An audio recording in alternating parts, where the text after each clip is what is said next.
396, and this one means a lot. Biggio unloads. He's been an Astro his entire career, a career that will end up in Cooperstown. Tonight, he goes for one of the greatest milestones in the history of the game. Can he join Cobb, Aaron, Musial, Mays, baseball immortals who all belong to the 3,000 hit club? That's a grand slam for Craig Biggio. Craig Biggio is only 3 hits away. You can see it all. It could happen tonight on FSN Houston.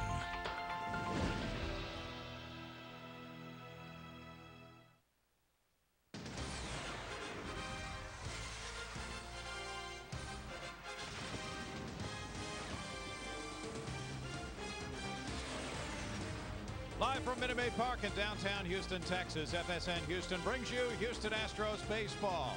Tonight, it's the Astros in the first of a 4-game series against the Colorado Rockies. Good evening, everybody. Bill Brown and Jim Deshaies, along with Greg Lucas. There will be electricity in the air tonight as Craig Biggio is 3 away from 3,000 career hits. JD? I don't know that I've ever witnessed so much energy in a ballpark for a team that's just coming off a 2-7 road trip, but everybody focusing on Craig Biggio as he approaches 3,000 hits. It would really be fitting if he got it done tomorrow. That's the anniversary of his first ever major league hit back in 1988. It came off Oral Hershiser, but with a 3-hit night tonight, Craig Biggio will become the 27th man in major league history with 3,000 base hits. Obviously a huge media turnout for number 3,000. Fans showing up in big numbers. A sold-out ballpark tonight, tomorrow night, the next night, and if need be Sunday night if he hasn't reached it by then. Joining some of the all-time greats of the game with 3,000 hits or more. It's all in front of you as the Astros and Roy Oswalt take on the Rockies. And Aaron Cook next.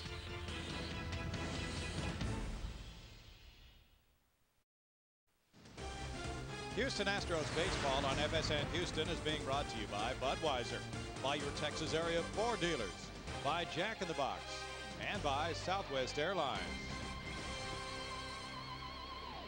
Air conditioning blowing inside Minute Maid Park as the Astros open an 11-game homestand that takes them up to the All-Star break. They've lost 3 in a row and they're 14 games under 500, 14 games out of first right now. Here's the starting lineup for the visiting Colorado Rockies, who have dropped 6 in a row themselves. They're 2 games under 500. It's brought to you by Southwest Airlines. Willie Taveras, the former Astro, leads it off in center field. Kaz Matsui is at second base. At left field is Matt Holliday batting third with the cleanup man, the first baseman, Todd Helton. Garrett Atkins plays third base. Brad Hopp's in right field. Troy Tulowitzki is the shortstop with Chris Iannetta, the catcher, and Aaron Cook on the mound.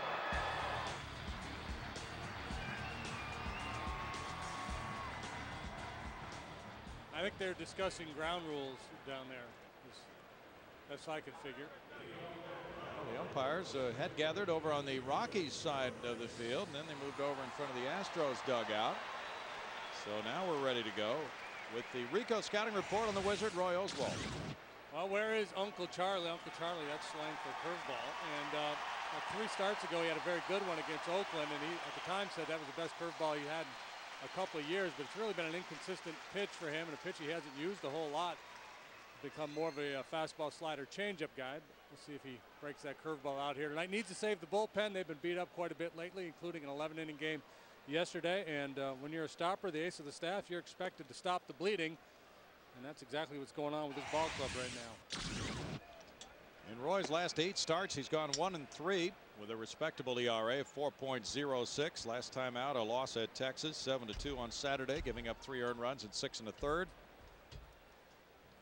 And in his career against this Rockies team, he's 5-1 with a 2.27 ERA. Now the umpires are ready, and so is the former Astro Willie Taveras. His wife is back in Denver, awaiting the arrival of a baby daughter any day now. And it's strike 1 on the heater to Taveras. .312 batting average, 2 homers, 17 runs batted in. Had a good series against the Astros, including a leadoff homer against Roy Oswalt.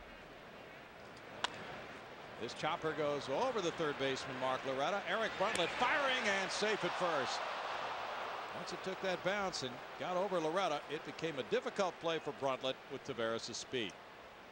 And you have to play in because he has more bunt hits than anybody in the game. So the third baseman has to come in, and that makes you vulnerable to that chopper.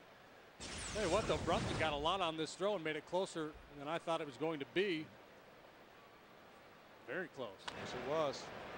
That's his 37th infield hit. He leads the majors. He's a threat to run with 18 steals in 26 attempts. Loretta's on the grass again. There's another speedy hitter. Kaz Matsui steps in. Anytime a player gets traded, they want to show everybody what they're missing. So Taveras, I'm sure, will try to steal a base or two here tonight, given the opportunity. Strike to Matsui, the switch hitting second baseman with a .305 average, 2 homers, 18 runs batted in. He's committed errors in each of his last 2 games after he did not make one in his first 36. That fly ball hits for right center field. On the run, Lance Berkman, and the center fielder, Hunter Pence, flags it down with a fantastic play. Tremendous catch on the warning track by Pence over the shoulder. A big ovation from the crowd here. Watch the adjustment he makes. He got fooled by this ball, as I think just about anybody did. This ball really carrying off the bat of Matsui. Hunter breaking across initially, and has to turn and head back towards the Astros bullpen. Nice play. That ball really juiced by Matsui. It got up there and took off. One down, and it's Matt Holliday leading the league in batting average at .349 and in hits with 110. Sensational year for Holliday. Also in runs batted in, he's tied for 3rd in the National League with 60. And that's in tight from Roy Oswalt. Ball 1 to Holliday. Gaudy numbers, and he had a terrific series against the Astros, going 8 for 12. Well, if Taveras is inclined to run, this would probably be the time. The 1-0 count on Holliday. Astros not likely to pitch out, although you cannot completely rule it out. Phil Garner trusts Roy Oswalt's ability to come back in the count.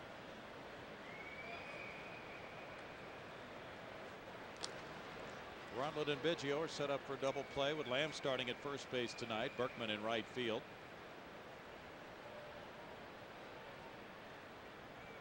Holliday is 3 for 7 against Oswalt. And there's strike 1. It's 1 ball, 1 strike. Oswalt pretty much put the curveball in his back pocket last time out against the Rangers. He's 7-5 with a 3.55 ERA. And not doing his best pitching, but still pretty solid year so far from Roy Oswalt. He's got plenty of time to hit his stride. And speaking of stride, Taveras a little bit off stride there, going back to the bag, almost got picked. Yep. Bruce Dreckman is the umpire who gave an emphatic safe sign, which indicates to the crowd that was a pretty close play. And again, they work on him, and Willie T goes back standing again. The Rockies can certainly set a running tone at the top of their lineup with Taveras and Matsui. Pretty close. Holliday takes it. It's 2 balls and a strike to Matt. The Rockies were just swept, and they were swept in the previous series. The first leg of this road trip in Toronto, and then by the Chicago Cubs. They had won 20 of 27 prior to that stretch, and they still have a winning record in June of 13-11. Clint Hurdle's club is 6.5 games out in 4th place in the NL West. Yeah, they had a heck of a run, culminating with a sweep of the Yankees, and as Brownie mentioned, dropped the first 6 on this road trip, primarily because their starting pitching has been bad.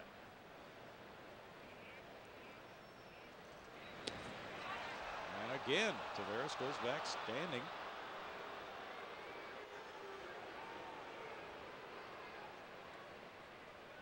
Rockies are 8th in the league in steals. They have a couple of players who can run.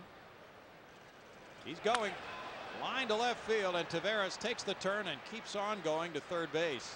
On a single by Holliday, his 111th hit sets it up for first and third with 1 out for Todd Helton.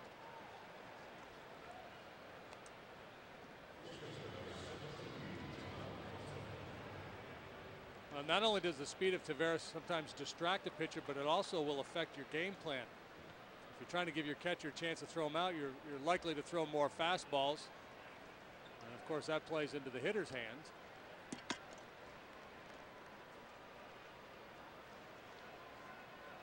Helton at .318 has 6 homers. He's driven in 39.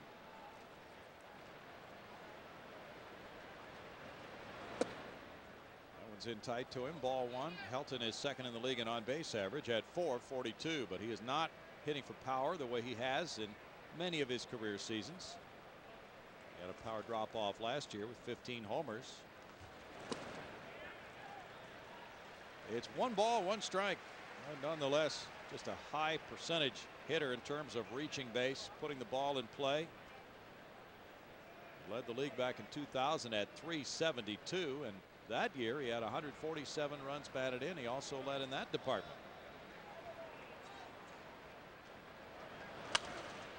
Fouled away, and it's 1 ball, 2 strikes. Jeff Bagwell will be joining us later on this evening. He's come back, cutting short a golfing vacation in Colorado to see a couple of games and hope that number 7 can reach 3,000 while he's here.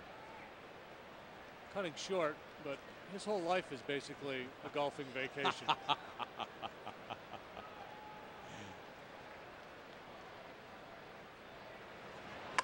Slow one, hit on the ground.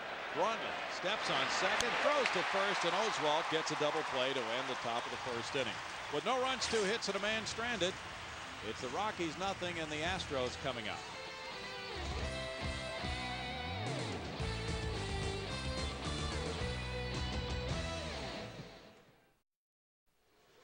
Colorado nothing. Houston coming up with his starting lineup, brought to you by Southwest Airlines. Craig Biggio at second base. Hunter Pence at center field. Lance Berkman right field. Carlos Lee left field. Mark Loretta third base. Mike Lamb at first base. Brad Austin was the catcher batting 7th. Then it's Eric Brundle at the shortstop. Roy Oswalt on the mound.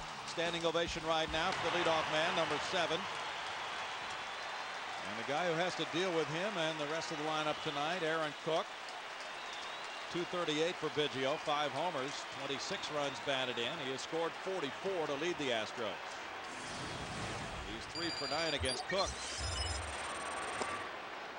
And that's ball 1 down and in from a guy with a good sinker who has not been winning recently. Aaron Cook has lost 4 in a row, including losses in each of his last 3 starts.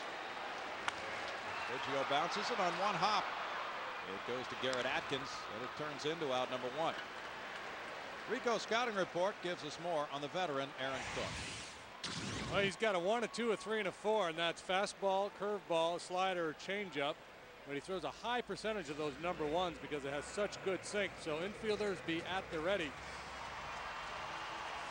He can keep it simple. I mean, he'll throw 1 sinking fastball after another and just get 1 ground ball after another when he's on his game. He is 3-0 lifetime against the Astros with a 4.60 ERA. Facing Hunter Pence now. .344 for Hunter, 8 homers, 35 driven in.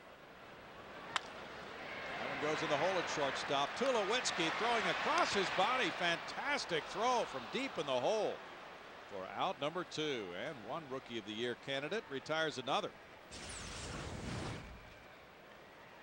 Big rangy shortstop with plenty of arm. Off balance, we saw him make a couple plays when we were in Denver that were really impressive, especially that arm. He's got a cannon.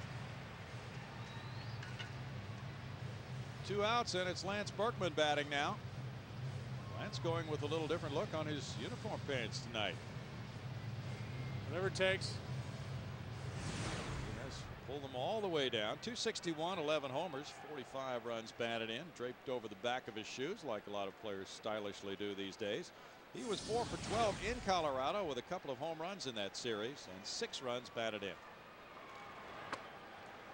Sometimes when the Astros are in a bit of a funk, you'll see half the team pull their pants way up, show a lot of sock. So maybe this is just another chance to change the karma. Yeah, well, he showed that sock yesterday with that 430-foot home run to center field at Milwaukee. Yeah. And that's when I brazenly predicted he'd hit 5 home runs on this homestand. He might. 2 balls, no strikes. He has 11 homers this year. And this one goes in the air to center field. Willie Taveras coming back a little bit now. It's a 1-2-3 first for Cook and a 0-0 game after 1.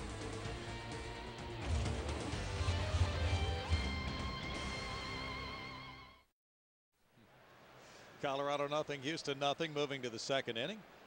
And it's Garrett Atkins, the number 5 hitter and third baseman, who last year had a monster year, driving in 120 runs, 29 homers, and a .329 batting average. He has fallen far off that pace this year. It started to heat it up when we were in Denver. I don't know what he's done recently. Is he been any good, Brownie? Yeah, he's come on lately. Hit a 2-run homer yesterday against the Cubs. So those numbers are not glittering, but he's homered in 5 of his last 13 games now. And hit .302 in his last 14 games. So it's starting to happen for him. 1 ball, 1 strike to Garrett Atkins from Orange, California, and UCLA. In fact, he's tied for the National League lead in runs batted in since the 14th of June. Ground ball, shortstop, Eric Bruntlett to his right. High throw, Lamb with a tag, gets him.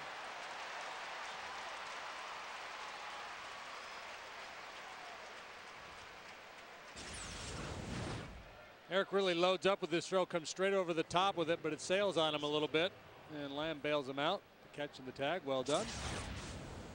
Time now to recognize Chevy's most dependable fan, Tracy Kolakny of Dickinson. Visit www.dependable.fan.com. Tell us why you deserve to be Chevy's most dependable fan.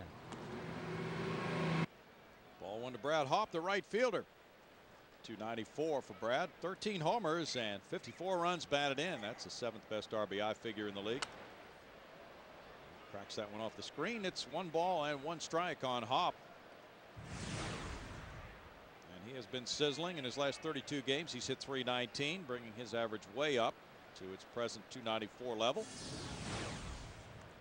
A big part of the Rockies attack. And he has a tremendous arm in right field. He was a little tardy on that fastball. Well, he got pretty good life on that heater, hovering around 93 miles an hour. Good action as it gets into the hitting zone. Hopp hit 22 long balls last year for the Rocks. Grounds this one to Bruntlett. That stayed down and hit the lip where the grass ends, and Eric stayed down with it. Hey, coming up later on the Dodge Texas Truck Stop, you'll hear Craig Biggio talk about which hitter is the toughest out in his opinion. Stay tuned. Troy Tulowitzki has put together a fine rookie campaign so far, attracting a lot of attention. 271, 7 homers, 35 runs batted in. A big shortstop. JD talked about his arm, which is tremendous. Offensive numbers are good too, and there's strike 1. He's hit .314 in his last 14 games. He wears number 2 because he's a big Derek Jeter fan, but he reminds more people of Cal Ripken. Big rangy shortstop, 6'3", 205. He's just 22 years of age. He's had a lot of big hits for the Rockies too. Late inning heroics. Brad Ausmus held that pitch for a moment. It's 1-2 to Tulowitzki. Who's back there tonight? Larry Poncino. Yep. You like him? He's a fine fella. Diplomatic statement. A strikeout, number 1 of the night for Oswalt, and it's scoreless.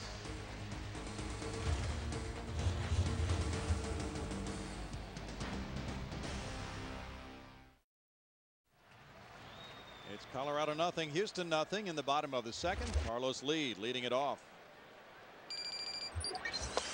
Aaron Cook hits the outside edge with strike 1 on Lee. A .293 hitter with 14 homers and 62 runs batted in. He's on a 4-game hitting streak. That one goes foul and out of play for an 0-2 count on Lee, who, with the home run he hit Tuesday night at Milwaukee, tied Ben Oglivie for the all-time lead among Panamanian-born players. 235 career homers for Lee. King of Panama Jacks. Gonna get him a Panama Jack hat to celebrate it. That's right. Commemorative band. Maybe after he breaks it. Maybe Los Caballitos will all be wearing those hats out there instead of their present sombreros. They're ready to ride. 2 balls, 2 strikes. Lee is 0 for 5 in his career against Cook, who's 28 years old, from Fort Campbell, Kentucky. Cook was 9-15 last year. That chop goes foul, still 2-2. Cook was the number 1 starter when the season opened for the Rockies. He put together some outstanding games on the road. They got a piece of Larry. Yes, it did. Cook is 2-2 on the road with a 3.60 ERA and 8 starts away from Coors Field. The type of pitcher that should be able to succeed to a certain degree in Coors Field because he does get so many ground balls. And that's a tough place to pitch no matter what kind of pitcher you are, but keep it out of the air there is usually a pretty good plan. Chop past the mound. Tulowitzki to his left. Off balance throw.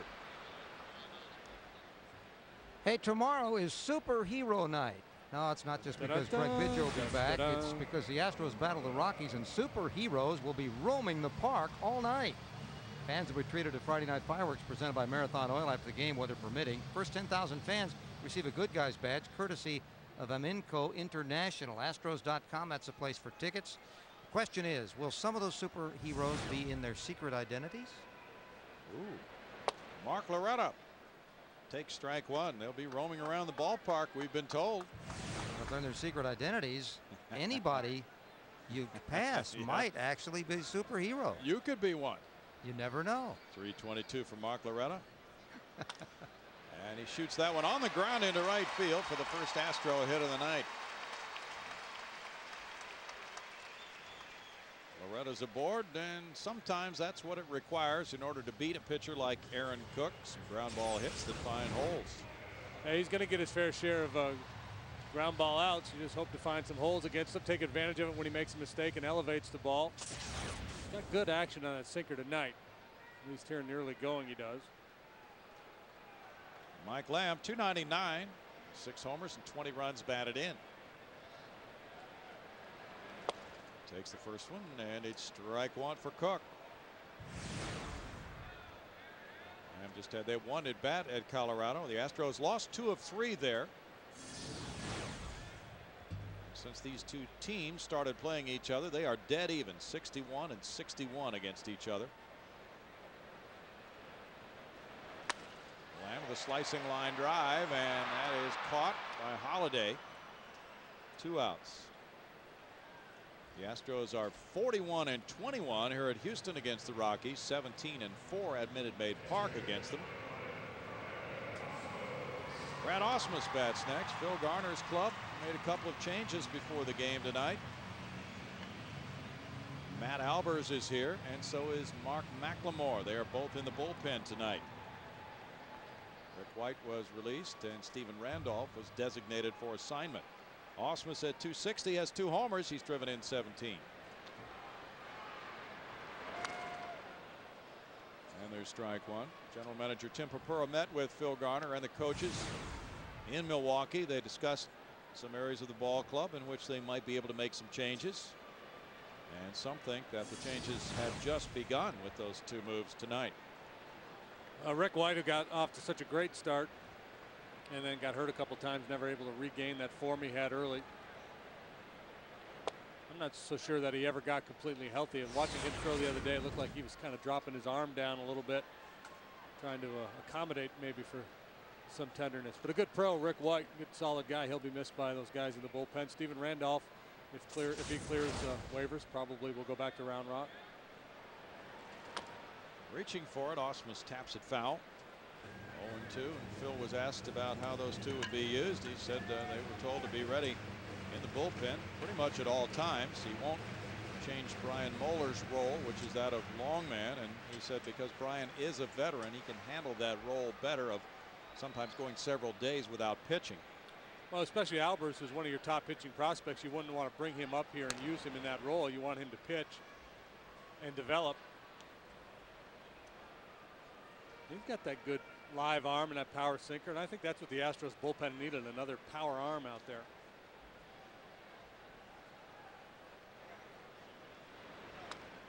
Speaking of power arms, Brad Lidge was scheduled to throw today in the bullpen.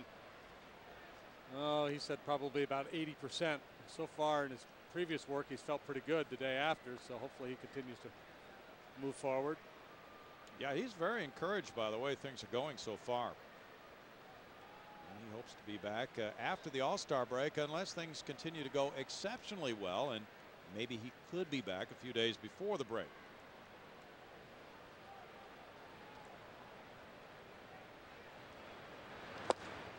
Inside to Ausmus, 1-2. Typically with that type of an injury, a strained left oblique, teams are extremely cautious.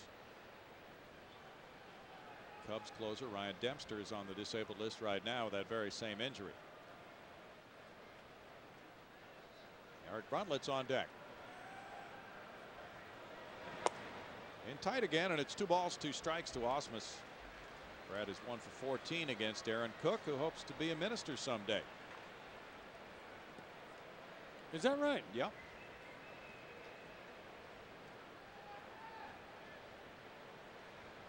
He broke into the big leagues in 2002 with the Rockies. They drafted him in '97. Tulowitzki to his left makes the toss to Matsui for the force play on Loretta. It's no runs a hit and a man left, and after 2, 0-0.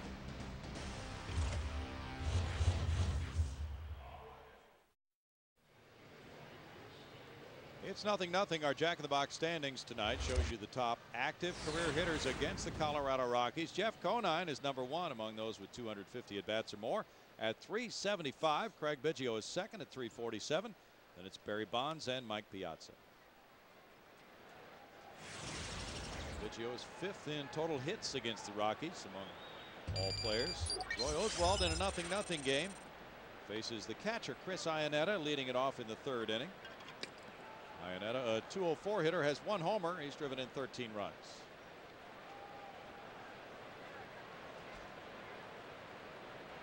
He cracks that one a long way to left field. Carlos Lee just watching the flight of it. It goes way over his head, and Iannetta with a home run makes it 1-0 Rockies. That's number 2 of the year for him. Well, at least he already had one. Astros have surrendered a whole bunch. You counted them up in the flight home, didn't you? 9. 9 first home runs of the season. In the month of June alone. Good looking swing there. He really loads up. Looked like he was guessing heater. Roy very aggressive with that fastball. 1-0 Rockies. They're 11th in the league in long balls. That was a no-doubter. Aaron Cook fouls it for strike 1. He has been a good hitter this year with 6 hits and 24 at bats, a .250 average. Career 129, so he's made a quantum improvement. He has 3 doubles this year. Takes the breaking ball, 1-1. When the Astros were in Colorado, Willie Taveras hit his first of the season, and so did Kaz Matsui. And then 7 others hit #1 against the Astros in the month of June, including Jason Kendall of Oakland, who had a lot of at-bats, and he had not connected. Foul back, 2 balls, 2 strikes. Mark Kotze, who had been injured a lot of the year, hit his first. Willie Bloomquist hit #1. That was an inside the park job. That was the 10th home run surrendered by Roy. He's worked 116 innings. That shot on the ground goes through into center field, and Cook gets his 7th hit. That's the number of home runs Roy has allowed, not a particularly high number, especially for a pitcher who is so aggressive, who throws a lot of here. Hit my fastball if you can. His idea is to challenge early and try to get a lot of quick outs so he can pitch deeper into the ball game. That's a good looking stroke that Aaron Cook has got. Yes, it is. Getting outstanding results with it. Willie Taveras reached on an infield hit to short. Mark Loretta again is on the grass. Taveras bunts it, and it stays fair. Brad Ausmus will not make a throw. He throws to second now, and they got an out there. Cook rounded the bag and was tagged out by Eric Brundtland. Alert play by Ausmus, and it goes from 2 to 6 for out #1. Oh, what a huge break there. Rockies setting up shop with a run in already. Would have had first and second and nobody out. A great bump by Taveras. You couldn't have rolled it out there any better. And Cook, for whatever reason, rounds the bag, slips trying to get back. I mean, there's nowhere for him to go there.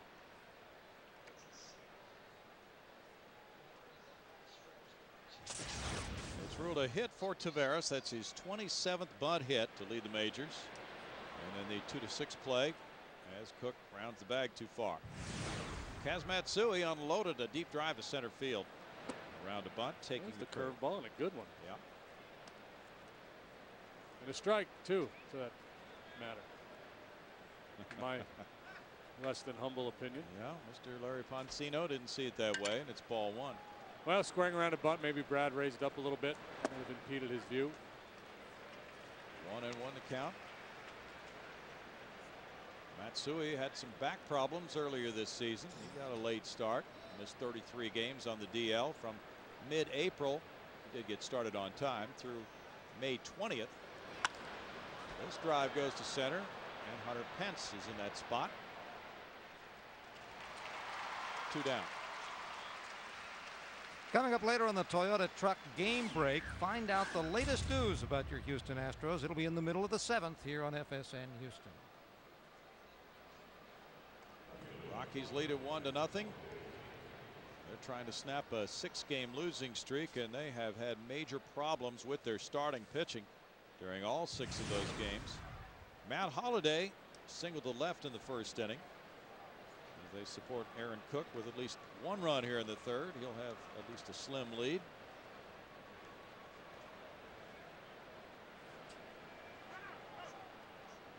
Time call. The Rockies were in it in the first half of the year last year, and they got a chance to experience that race in the NL West, and it's a very tight one again this season. The Padres and Arizona in a virtual dead heat. San Diego percentage points ahead. Dodgers are a half game back. Popped up. Ausmus near the screen. Back behind the screen, and Holliday is behind in the count. 0-1. Rockies wound up 76 and 86 last year.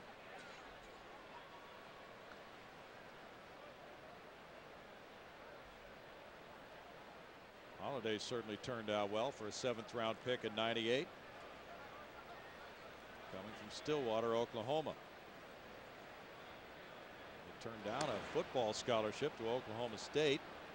His father is coaching at North Carolina State. He's the associate head coach there. Former pitching coach at University of Texas.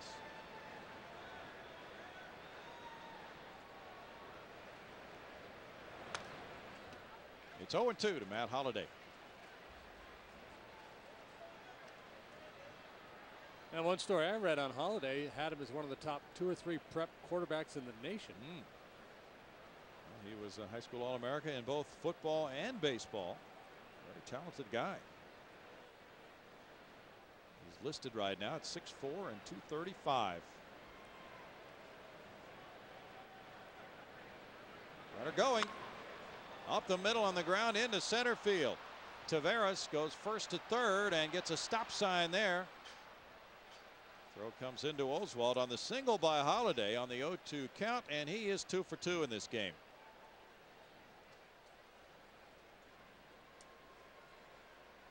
What a job he did staying back on that Oswalt curveball.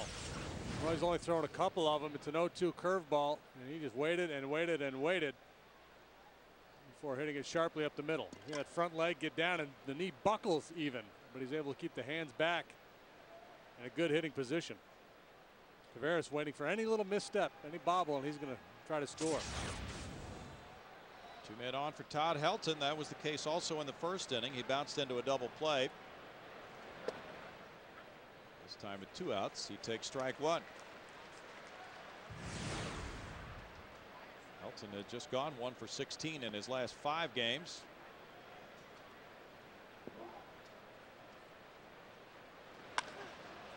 Cracks a line drive to right field. Berkman turning around and getting back for the 3rd out. The home run by Iannetta makes it 1-0 Rockies.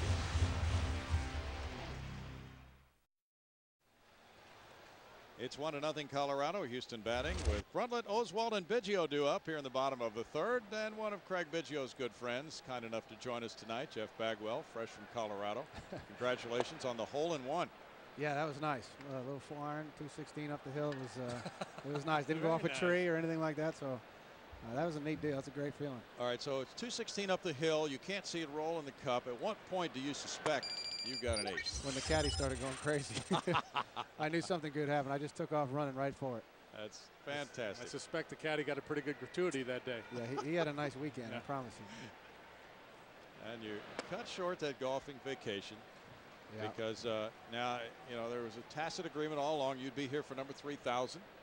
Craig waited for you. He waited on that road trip. He didn't finish with a flurry there, so you'd be here. Yeah, it would have been nice for him maybe to get just 1 or 2 more so we can get this thing over with and get the monkey off his back. But it sure is exciting, and you know, I really don't want to miss this. I'm so proud of him and happy for him in the same, you know, same breath. He just an amazing career, and to get 3,000 hits is it's spectacular. I'm very excited for the city. I'm very excited for Bridge, his family, and it's going to be great when it happens. Tell us about how your summer has gone with your job in the organization. Well, I got off to a flurry in the offseason with the caravans and things like that. It's kind of slowed down this summer with the family things. The 6-year-old and the 4-year-old don't want me to go too far. So it's been a little slow lately, but I'm looking forward to getting out and seeing the kids when I get back from some of these things I'm doing. So one of the debates regarding Biggio's, number 3,000 is what kind of a hit should it be? It's got to be a double. Got to be a double, doesn't it? It's got to be a double. How about preferably right down the third base line. I've seen about 450 of those. Yeah. And you think he'll just keep running? No, he's Have you talked to him? Have you given any advice? Because if it's a borderline double and he gets thrown out, that's going to be kind of bogus. No, well, let me tell you, if it's in the gap and it's still going in, he's still going to stop at second. So second base is the plan. I promise you that. Such an exciting time, as you said, and of course you guys have been here for the full gamut of things. There's a liner by Roy. And a hit for Oswalt. That's number 5 for him. He takes over the lead on the pitching staff. But now, as you sense it with each at bat now, you guys got to a World Series, and now toward the end of things, it's really an unusual time for an athlete, isn't it? It really is. You can't even comprehend, getting a milestone like this. And, it's great. The team obviously has struggled a little bit, and it's something to be really excited about right here for the fans to come out and get a chance to see something that they've never seen before, unless they've, been in a different city. So. It is an exciting time. Great to have him home in this homestand. I'm glad he didn't do it on the road trip. I wish we could have won some more games, but to get this 3,000 right here would be a great lift for the ball club. Do you see him drawing energy from the fans' energy at this stage of his career? Oh, he is. I think anytime you're going for a milestone like this, you get the nerves start going a little bit. You start pressing a little bit, but. He's excited about this, and rightfully so. He should be. You see the flash bulbs going around. It's an exciting time. What do you think his reaction would have been if he looked down at Manso? Manso had put the bunt on. He would have acted like he has his whole career and acted like he missed it. That's a joke. It's actually a pretty good matchup for him here with Cook, who throws so many fastballs. It's a sinker that runs in a little bit on exactly. So. Let's get one about the middle in and let him hook the ball down the line.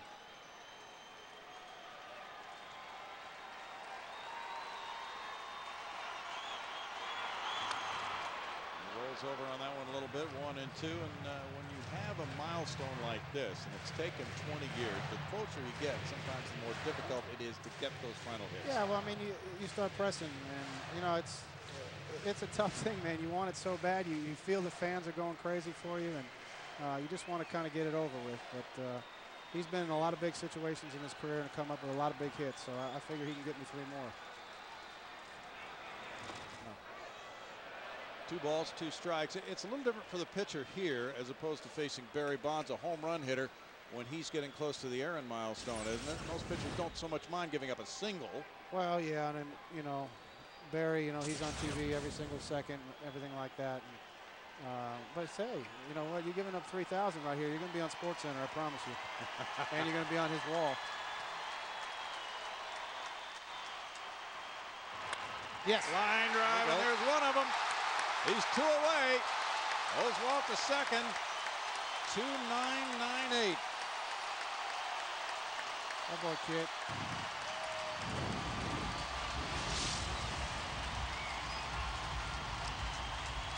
It was neat how the fans responded, even in the pregame introductions when when Bob Ford did the starting lineup here in the stadium. There wasn't that many folks in the seats yet, and the big ovation. Well, he might be 41 right now, but that heart is pumping as fast as it can go right now. He's excited. It's just a good thing Roy's at second, or he might try to steal here. No, he's not trying to steal. He's not that excited. No, he's not that excited. His feet are tingling right now. He might want to go, but his body's not going anywhere. He stole one a few nights ago. I know. I just playing. Yeah. It's, he's got that tingling going. He's feeling great. I mean, come on, we're 2 hits away from 3,000. 27th player ever to do that. That's an exciting thing. Is this something, as Hunter Pence steps in, that the team might draw from coming back after a very difficult road trip. Full house, all this excitement. Might it play into a positive for the team? I mean, yeah, it could. You know, obviously, you know, to get some hits, we're going to win some games when Biggio gets hits too, because he's our leadoff hitter. When you got the home crowd that's buzzing like this, you know, we've played pretty well when those things have happened. Throughout the last few years when we've had those runs, you know, the crowd was a big part of this, and we won a lot of games in here. So hopefully that does carry over to, you know, the 3,000 hits and to us winning some ball games here.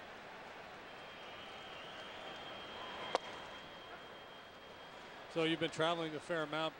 Obviously, you've had a chance to see this kid play a little bit. Yeah. You like what you see so far? I love it. You know, we've been talking about this kid for a while now, and you know, he really is a special kid, and it's not just the things that he can do physically. It's his mental approach, his work ethic. You know, you watch him play, you see him play for the first time, and it doesn't look like, you know, I mean, who wears one batting glove anymore? But he does. He just gets it done, and he's strong. He's got great work ethic. He gets after it. He's a baseball player, and it's great to see that. In the technical sense, we had heard, well, he's got a little loop in his swing, and maybe his arm isn't textbook the way he throws, but you used the phrase earlier, he gets it done. He does. Nothing he does looks that pretty, but at the end of the night, 2 for 4 always looks good. Have you seen him make adjustments since he's been here? I have. I think when he first got called up, he was a little nervous. He started chasing a lot of breaking balls, swinging a lot of pitches, and I think he's understanding now. And just, you know, realizing he belongs here. And, you know, it's easy to look up and you see 342. That helps too. You know, so you know, I'm proud of him. You know, all the guys here in our organization have really been very proud of what he's done all through the minor leagues, and then to get him up here and do what he's doing is really a great thing. Well, you were the first Houston Rookie of the Year. Now there might be another one. That would be great. And when you look around at Tulowitzki and some of the other guys, it is a fantastic rookie crop this year, isn't it? Yeah, it sure is. They, you know, this ball club that we're playing right now is, I love this talent that they have. They have a lot of nice young players on this team, so they should be set for a long time in their everyday lineup. And we're making our progress too. You know, with guys like Hunter Pence coming up, we got some other young guys that came up with Alvers, and you know, we're starting to see the fruits of our labor, I guess, as they say in the minor leagues. Little tap. Cook looks at second, throws to first, and gets Pence as the runners move along to second and third. 2 outs. You guys make note of Lance's pants already? Yeah, we did. What's that all those about? baggy pants? You got the baggy thing? I don't know if they're mine, but you know, this is what happens. Yeah, you're we're trying anything right now. I think it's going to work for him. Well, he crushed the ball yesterday to dead central. Hit a fly ball to center in the first inning, but as you watch this club from afar, it just seems, doesn't it, that it's a team out of sync. Maybe one night it's a relief pitcher, the next night a starting pitcher, the next night a hitter doesn't get the job done, or it might be a fielding mistake. It's just one of those difficult stretches. It really is, and you know, you're exactly right, Brownie. It's a little bit of everything. You can't just pinpoint it on one thing. And we're hoping that we've been through a bad stretch and that we're going to put it together. This man's going to hit, though. I promise you.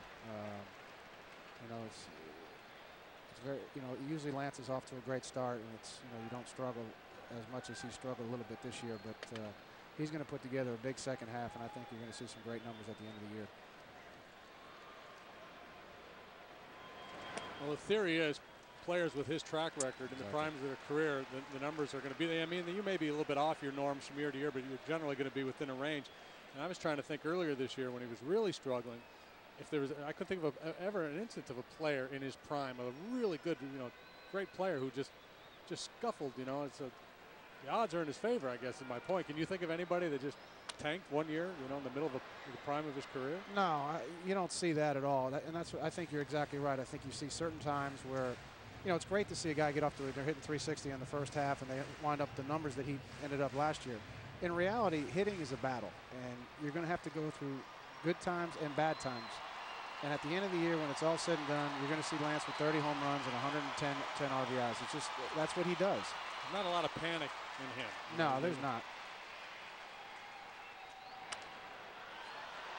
Pops up a fastball. They're waiting on the infield. Tulowitzki comes in. And back for the catch. Baggy, thanks so much for joining us. You got Bidge one more. Yeah, I'll be back in next at bat so we can give him another one. You're welcome anytime. Thanks, guys. 1-0 Rockies.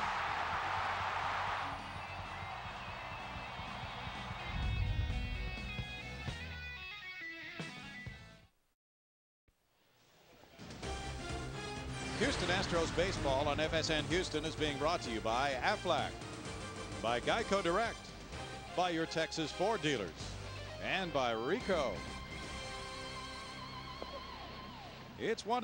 The Astros had something working in the bottom of the third, but then Aaron Cook got key outs on Hunter Pence and Lance Berkman, throwing 24 pitches in the process, and that equaled the pitch count for the first 2 innings for Cook. Now in the 4th inning, it'll be Atkins, Hop, and Tulowitzki for Colorado. Atkins grounded out to shortstop in the 2nd inning. Our thanks to Jeff Bagwell for joining us. That was insightful, as always, with him. He's a real sharp guy. Fun guy, too. A lot of people sitting below us were looking up. Well, I noticed that it's interesting that they all wanted to take our picture, and then Jeff left. Nobody wants to take our picture anymore. No. No balls, 2 strikes. But it was a special moment with him on with us as Biggio got to within 2 of 3,000. He's rooting on his longtime teammate and friend.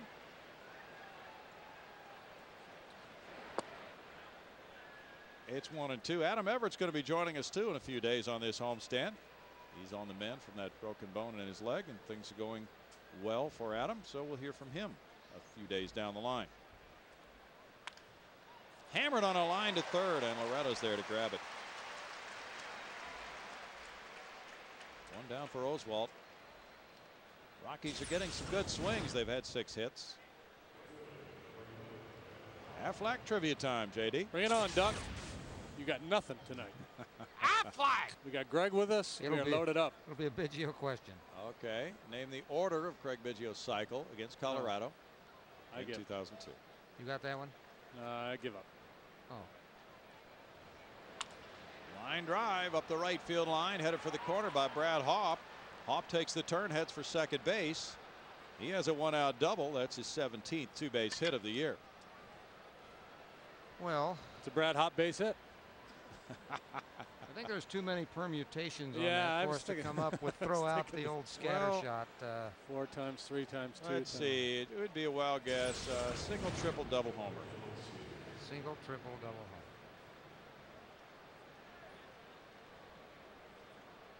homer. Homer, double, single, triple. Okay. There's 2 different ones. The reverse cycle. No, you said homer double. Yeah. Okay. Homer Simpson. Tulowitzki takes a strike. He struck out in the 2nd inning.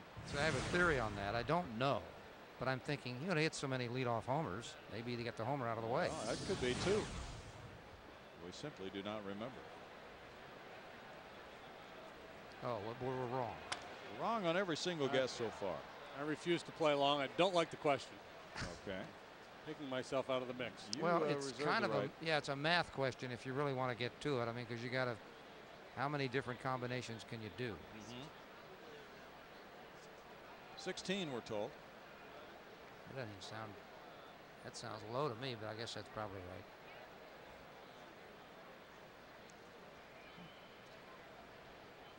Shall we go ahead? I was going to say I only got 14 left. Yeah, go ahead with that. If he keeps fouling them off. If we could think of what we were. How about double, triple, homer, single? All right. How about single, homer, triple, double? No balls, 2 strikes. You got to throw 1 in, JD. I'm telling you, I'm out. Even if you're protesting. I've ruled myself out. It's like when you're a kid and the teacher passed out the test. That's ambiguous. We didn't study for that. It wasn't on the notes.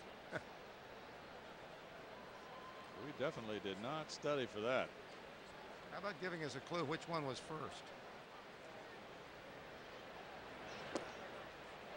The double was last. 1 and 2.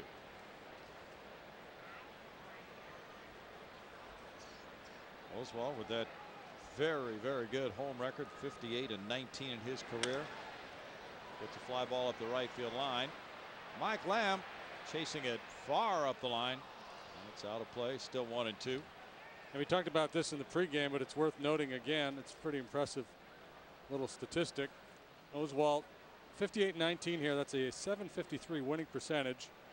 That is the highest winning percentage in home games for a pitcher's career since 1957, with a minimum of 50 wins at home. Mark Mulder, Roy Face, Ron Guidry, Gator, and Lamar Hoyt rounding out the top 5. Select company. This year he's 5-1 at home. His 2.20 ERA in this ballpark, the 3rd best at home in the National League. He's faced Aaron Cook only once in his career and lost that game 2-1 here at Houston in May of last year.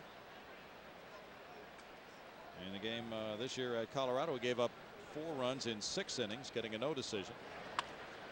Fly ball on a line, Hunter Pence. 2 outs. Carlos Lee and your good guys will take on the Rockies Saturday night. I think Biggio might be here too. That'll be at a new time though, at 6:05. Some of your older schedules may show that as a day game. It will be 6:05. But look at that. That is a great giveaway. The first 10,000 adults 16 and older receive the Astros mesh jersey. Compliments of the Methodist Hospital System. Purchase tickets now by visiting Astros.com. JD has one right up here in the booth. Chris Iannetta, the batter. He homered. And there's strike 1. Iannetta, just 24 years old. He had 77 major league at bats with the Rockies last year. He's from Providence, Rhode Island, and went to the University of North Carolina, where he majored in math. Well, ask him the question.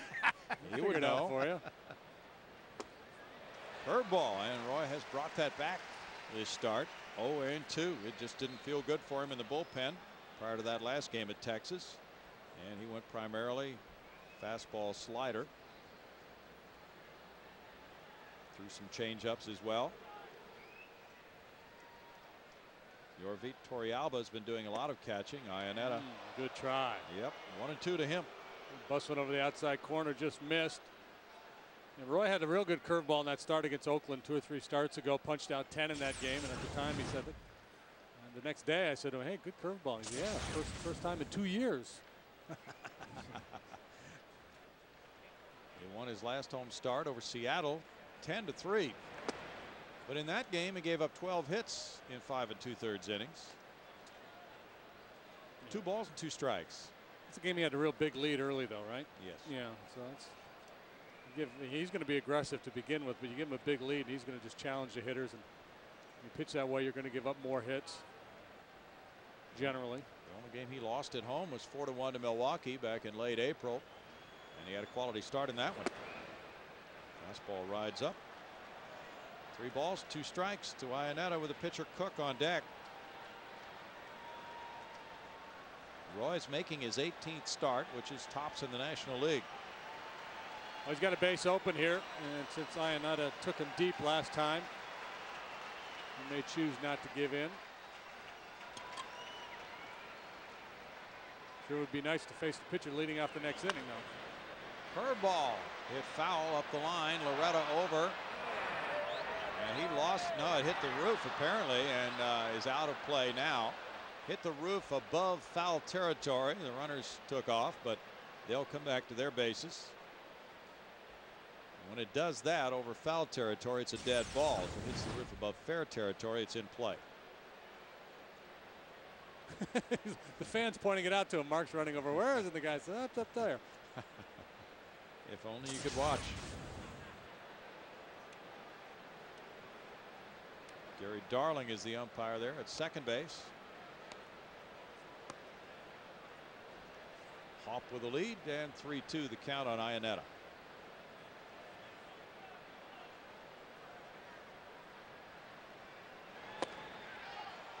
He takes a walk. 2 men on for Aaron Cook, who singled up the middle in the 3rd. First walk of the night for Oswalt.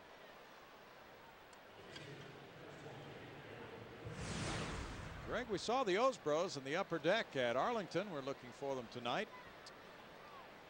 Haven't been able to locate them so far. Sometimes what happens with them is they're there, but the guy forgot to bring the sign, or the guy with the sign isn't here. Okay. Well, let's go, O's Bros. I mean, how many home starts? There we go. They're here. And you know who else is here tonight? Where is it? Is the O's Gals. Oh, really? Yeah, there was a tour that came through here earlier this afternoon. And one of the O's Gals was here with her sign. So they're kind of competing with the O's Bros. Oh, they've moved out to right field, Greg. We've never seen them out there before. Usually they're in foul territory in the upper deck. Yeah, I still, from where I'm sitting, I still can't see them. Okay. I see where they're right above the NYMEX sign. Oh, there they are. Well, Robin, our cameraman's head is in my way. It happens. Yes. Bouncer to shortstop. Brundtlet with a toss to Biggio for the forced play on Iannetta. No runs, a hit, 2 men stranded. 1-0 Rockies.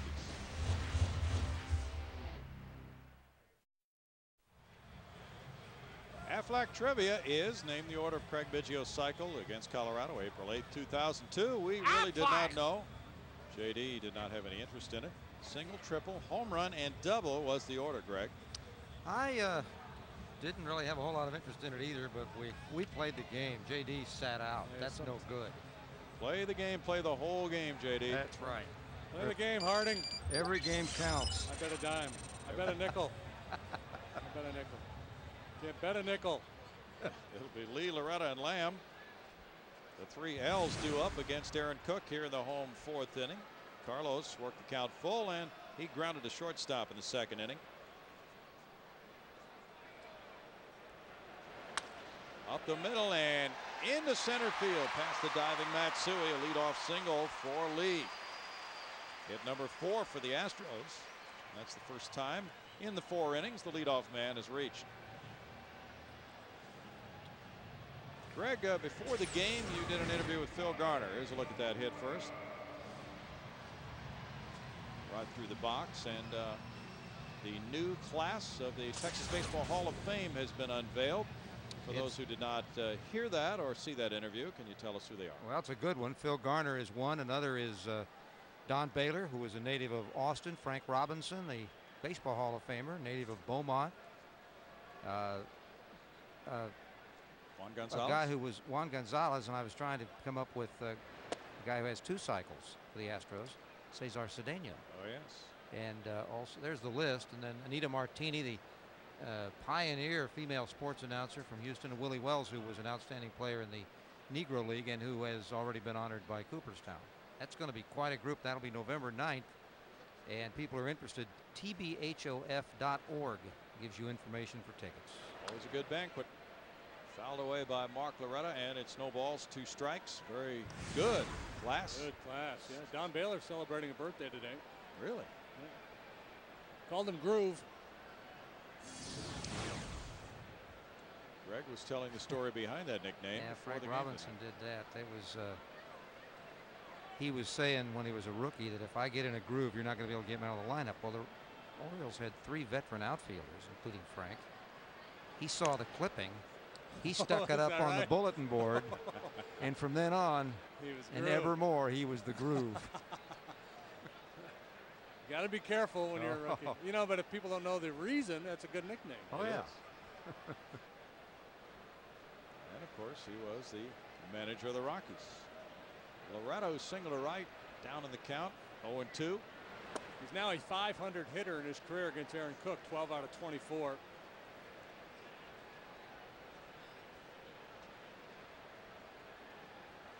That's his best batting average against any opposing pitcher. Mark Loretta factoid of the night. Very good one. Mike Lamb's on deck. Lee takes off. Big jump. Here's a throw from Iannetta. It sails off the glove of Matsui. No, it hit Lee. Hit him in the head. And out into right field. He is down. That throw tailed. Iannetta was rushing.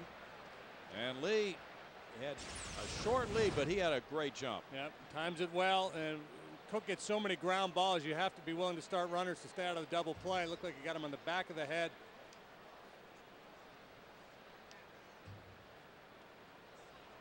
Maybe a little bit of the neck below the helmet.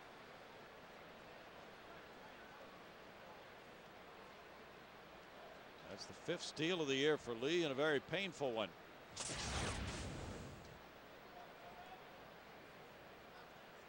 athletic trainer Dave LeBassiere and Phil Garner out to tend to him.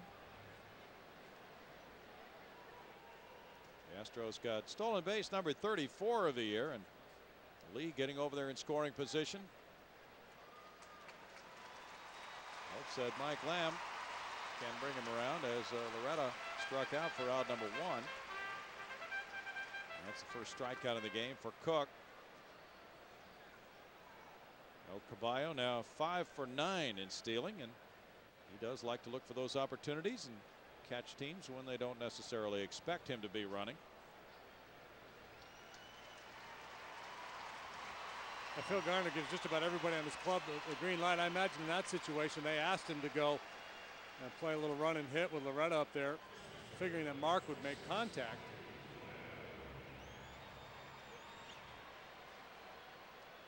Well, he didn't, but Lee's at second, and Mike Lamb's the batter. He flied to left in the second inning. Brad Ausmus on deck. Aaron Cook has allowed about the same batting average to left-handed and right-handed hitters this year. Not a huge difference at all.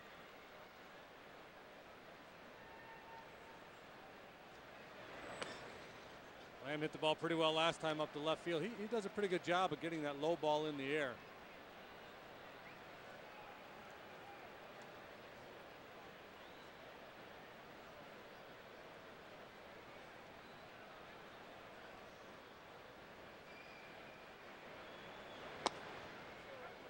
Takes it. It's a strike, and it's 1-1. Talked about Cook throwing a lot of fastballs when we did the Rico scouting report, especially when he gets behind. It's almost 90% of the time he's going to throw that sinker. He doesn't mind being predictable because he gets such good movement. Here, see what you can do with this. Keeps it down around the knees, not much.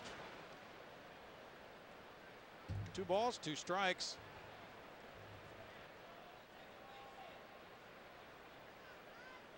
Cook's last start, he gave up 9 hits and 6 earned runs in 5 1/3 at Toronto in an 11-6 loss. He had 4 straight wins in May, but since then he's gone into a victory drought. 3 balls and a strike to Mike Lamb, who's waiting patiently for his pitch. This is the first of an 11-game homestand. 4 with the Rockies, 3 with the Phillies, 4 with the Mets.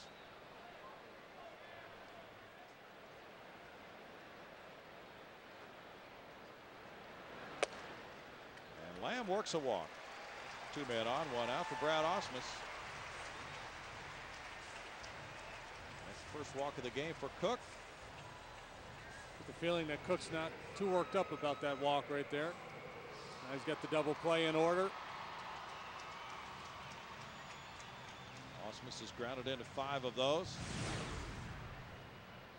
Brad bounced into a force play in the second inning. He is 1 for 15 against Cook, and that's another reason why he probably wasn't all that upset at the walk to Lamb.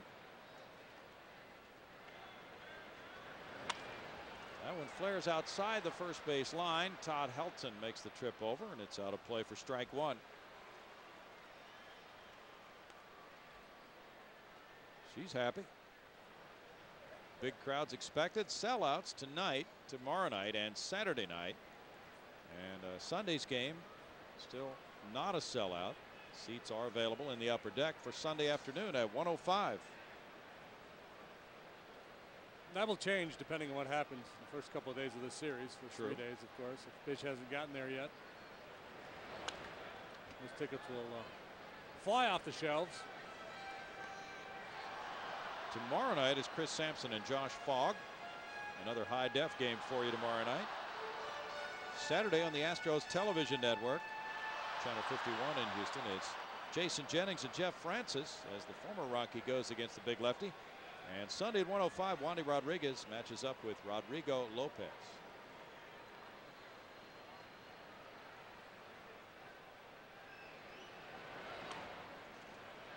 1 ball, 2 strikes. Cook taps that left foot as he comes through in his delivery. It's kind of funky, isn't it? Yeah. A little unusual. We've seen a few pitchers do it, but not many. Robbie Nan used to do that. That's right. He sure did. He was a good relief pitcher. Fine closer. Yeah, injury shut him down early. Well, not early, but he lost 2 or 3 good years probably. Cook worked 212 innings last year. I couldn't even try to pitch like that. Yeah, I'd be falling all over the place. Pretty unusual.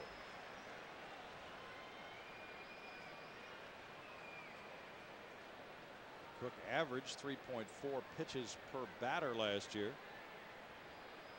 Second best in the league in terms of efficiency.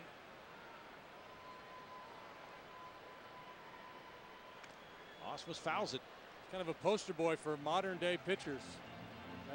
Throw a lot of sinkers, get outs quickly, pitch deep into the ball game. Here it is, tap and go. So I'm guessing he didn't always pitch that way, and that's an adjustment that he made, or somebody say, hey, you're rushing, you need to stay back, do something to get on top a little bit better. Try this. Yeah, it must be some type of timing device.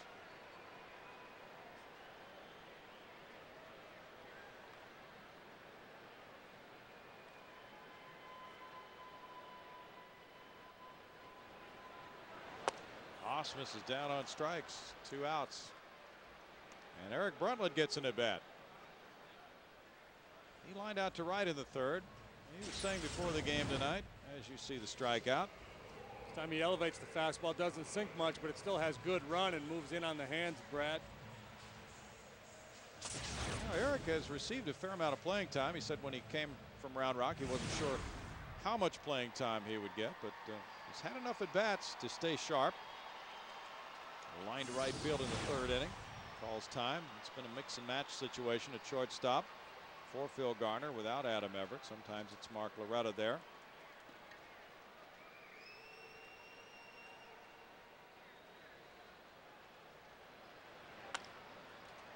Cook cuts it off and tosses to Helton. In the 4th inning, it's no runs a hit, 2 men stranded after 4, 1-0 Rockies.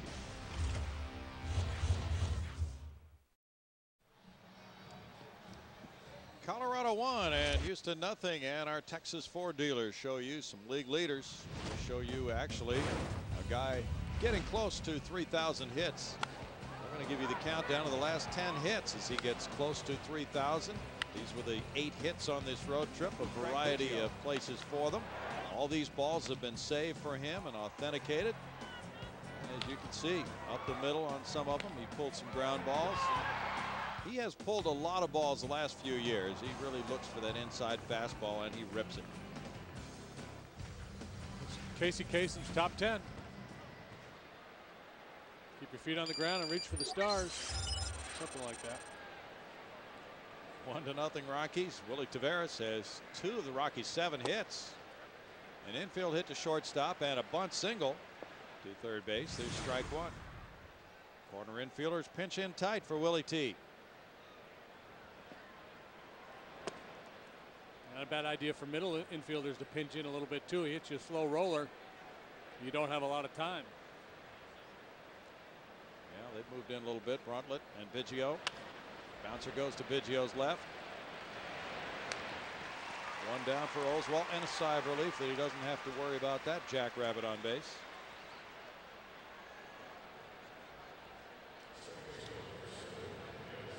A guy like Willie T can really cause a pitcher problems, major problems. He's annoying.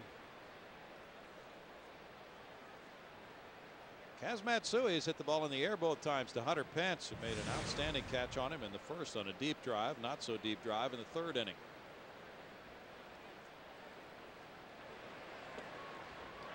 Curveball works for strike 1 for the Wizard. He's shooting for career win number 106 tonight. That would tie him with Nolan Ryan for 5th on the Astros all-time win list. Nolan's in the house tonight too. Is he? Yeah. That's great.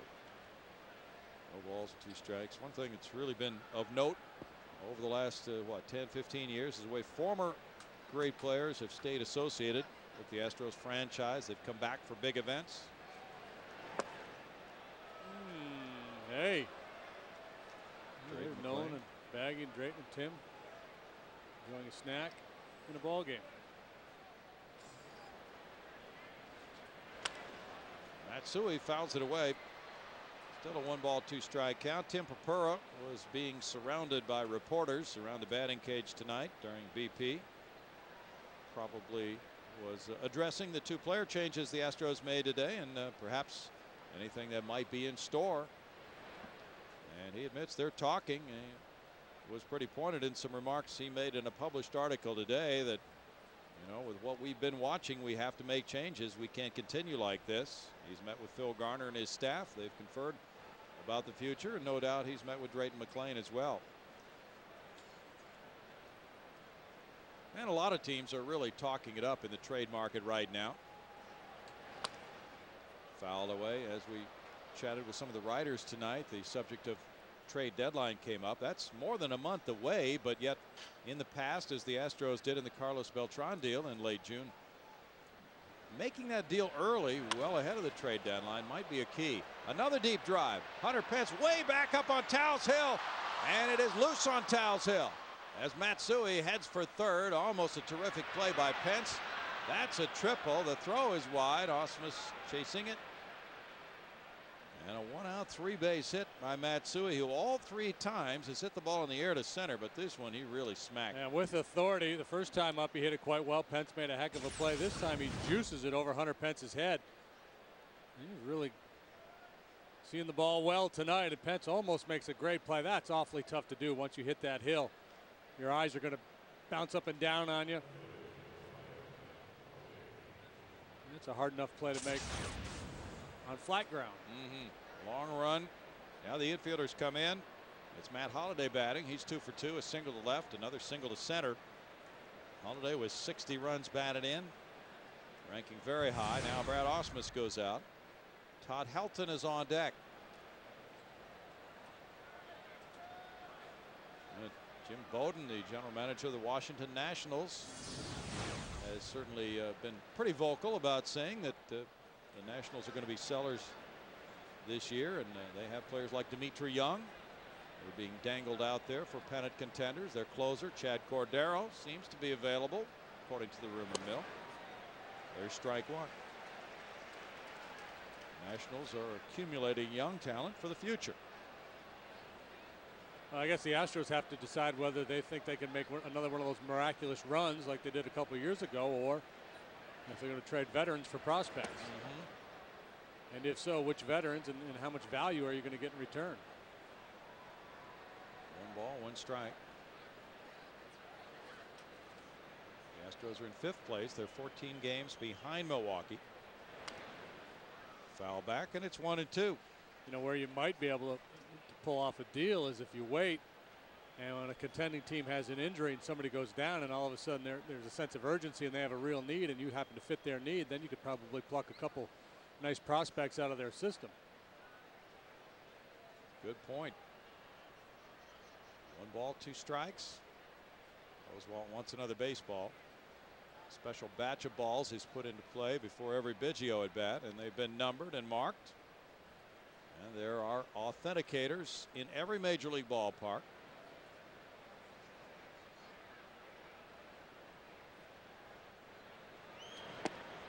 Up and in for ball 2. We're just looking at that group sitting in Greg Lucas's area. Looks like that's more heavily populated than normal, Greg. Yes, I can barely move, actually. It's, you know, these photographers, for some reason, think this photo well is for photos. I don't understand that. Odd. Overflow media. You're not kidding. And Roy thinking punch out here, trying to get Holliday to expand his zone to chase that high heater. And he has become less and less of a strikeout pitcher in recent years by design, but in a situation like this, man on third and 1 out, he's thinking punch out.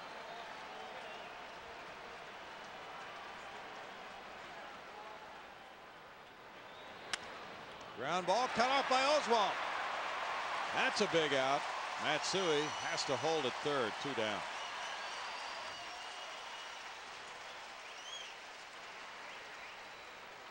Good quickness by the Astros right-hander. If this gets by, Matsui may score. We'll see it here.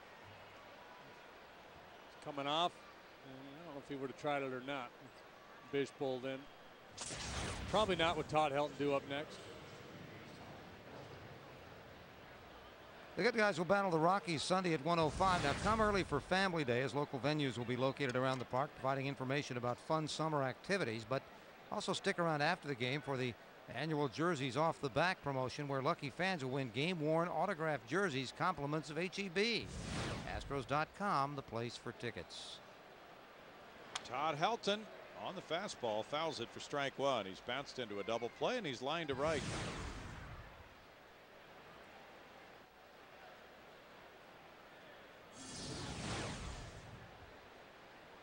"77 pitches have been thrown by the Astros right-hander. It's 1-1 for Roy. He is 5-1 lifetime against the Rockies. He has the best winning percentage of all time on the Astros club, .659. Oh, that's nice. Finding a little extra on that heater now, 95 miles an hour. Running to the outside edge.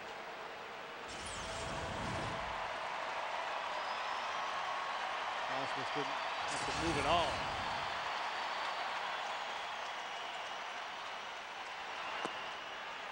Two balls, two strikes.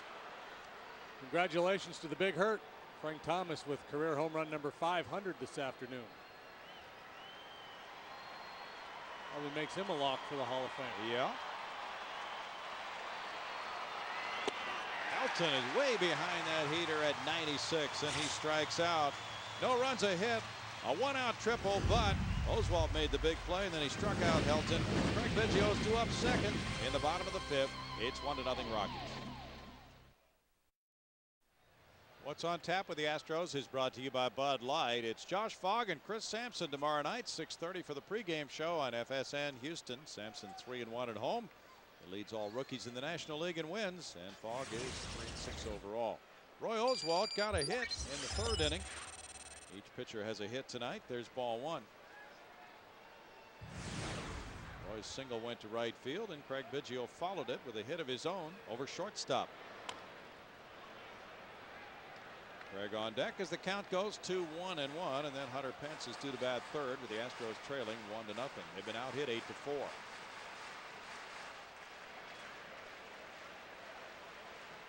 Well, there's the O's gals. There they are.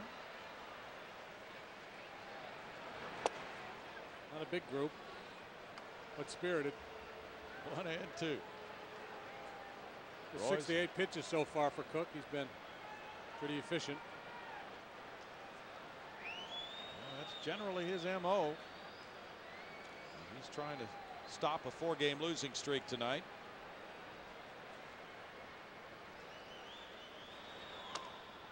Curveball is fouled. We haven't seen much of that pitch tonight. No, I was just going to say, probably count on one hand the number of breaking balls he's thrown. The Astros lost a couple of one-run games at Colorado in that series.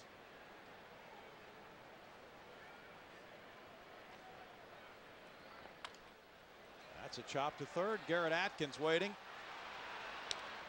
One out. And now Biggio's third at bat of the night. In the third inning, he worked the count 2-2. Here's what he did. Exactly the pitch Baggy was asking for. That sinker middle in.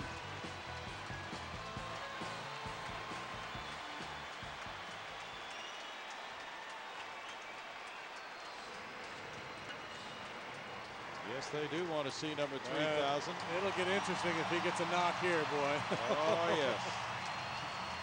People who have tickets for tomorrow night will start to sweat a little bit. His .347 career average against the Rockies is his highest against any team.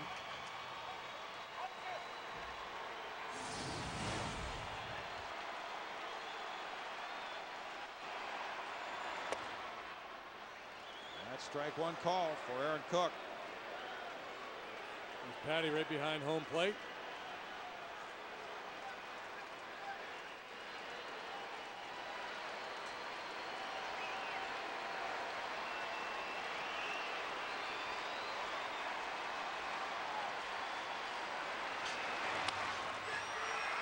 Backhanded Atkins, long throw across, is errant, and Biggio reaches and will reach second base on the high throw by Garrett Atkins. Boy, and all those folks with tickets tomorrow waiting to see the ruling on this one. A lot of pressure on the official score. We're waiting to see what the ruling is. And he may be viewing the replay. The official scorer often does before making his call. And nice play to the backhand side. The question is, does an accurate throw get him? If it does, you have to rule an error, and it's just hard to tell. I mean, Atkins took a little time to set up and launch that throw. Base hit. It is a hit, a single, and an error on Atkins. 2,999. And the official score now, the most popular man in the ballpark. Well, aside from number 7. One more. Stuff. Good stuff. He's had 4 3-hit games this season. Could this be number 5 tonight? And now it is electric here. Hunter Pence, the batter. He's 0 for 2. A little chop of shortstop. Biggio heads for third. Tulowitzki with a throw on the run. Beautiful play. Jose Cruz is wearing a mic tonight. Let's see what that picked up. Come on, Vic, come on, Vic, come on, Vic, come on. Hey. Oh, boy.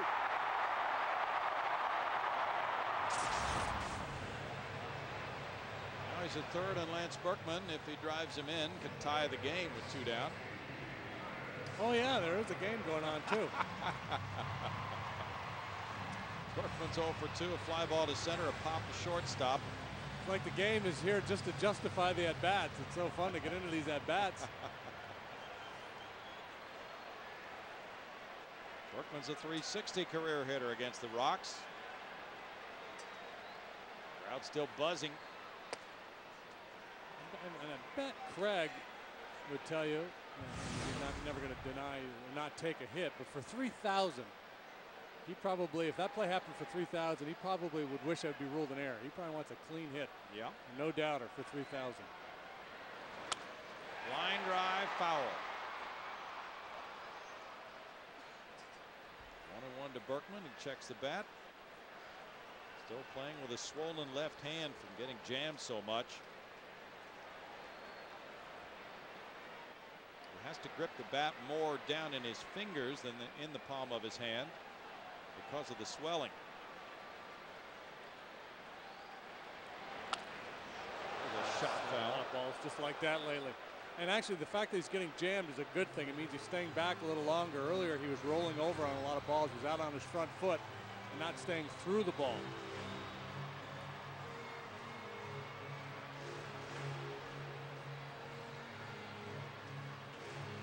Biggio at third. He has scored 44 times this year. The Astros have had their ups and downs offensively, but they've had a lot of good games in the month of June.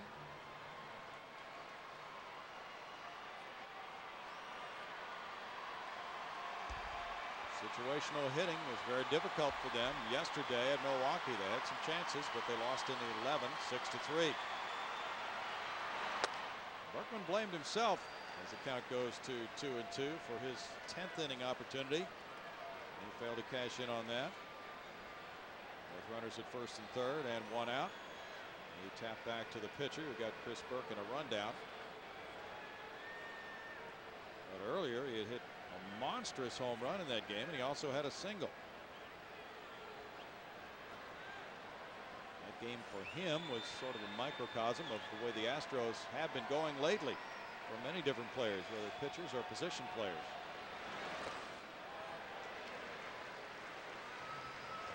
Three balls, 2 strikes for Aaron Cook. Quick feet by Iannetta. Yeah. Blocked that ball, the catcher from North Carolina. It's turned out a few. B.J. Surhoff caught collegiately there. Scott Bradley. A couple others escape me right now. Pretty good baseball program there.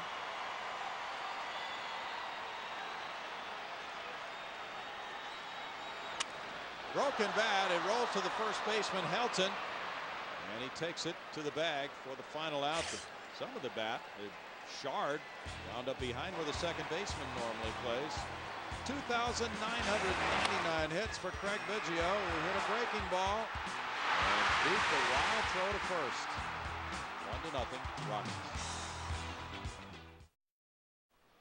Colorado leads at 1-0. You know, visit southwest.com/baseball for a chance to win a trip for 4 to Cooperstown, New York for the National Baseball Hall of Fame induction ceremony. Brought to you by Southwest Airlines. Let freedom ding. It's 1-0. Garrett Atkins, the batter. He's bounced to shortstop and line to third base. Broken bat roller off the left ankle of Oswald. He scrambles and gets him. One pitch, one out for Roy in the 6th inning.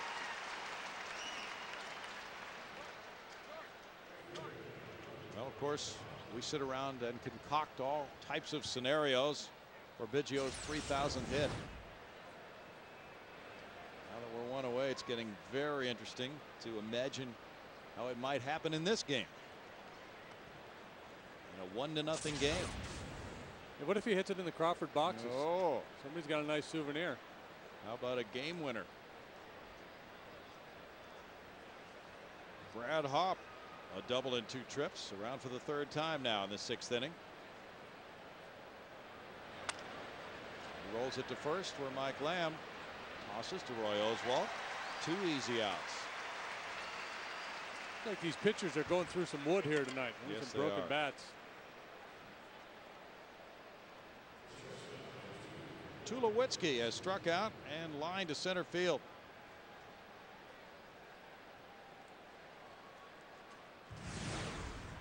Florida beat Pittsburgh earlier 9-7. Scott Olson winning that one. He's 6-6. Zach Duke, the loser, 3-7.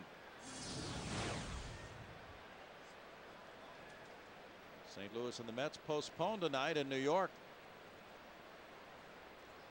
In that Minnesota-Toronto game, the Big Hurt did get his 500th career homer, 13th of this year, but Minnesota won 8-5. Strike to Tulowitzki. Kenny Rogers and Detroit beat Texas 5-2. Kevin Millwood, the loser there. No balls, 2 strikes to Tulowitzki. Paul Bird and Cleveland down to Oakland 4-3. Bird now 7-3. Joe Borowski got his 22nd save. Line foul. Still 0-2. Baltimore's beating the Yankees again after a 4-run 7th inning. It's 6-4 Baltimore. They're in a delay right now. The Yankees are 1-7 on their road trip. Renewed talks about Joe Torre's job security. Eric Bruntlett out. Almost flagged it down. It's just over his head into left field for a single by Tulowitzki.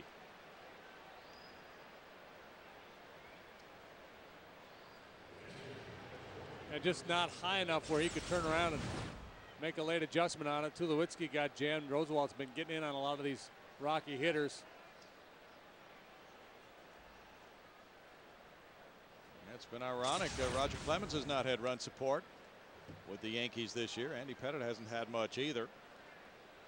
And the Yankees may be shopping for a first baseman right now. Iannetta with a homer for the game's only run. Takes ball 1. He also has a walk. The Angels have designated Shea Hillenbrand for assignment at his own request. He wanted more playing time, so he would be one possibility for the Yankees.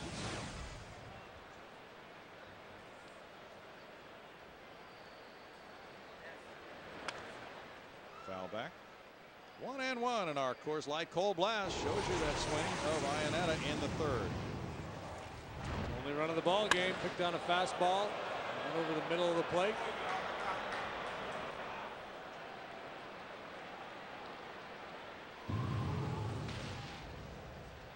Oswalt with a throw over. That was home run number 2 of the year for Iannetta.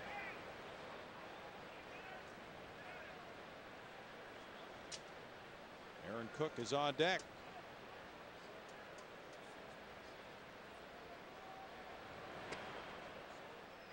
Two balls and a strike.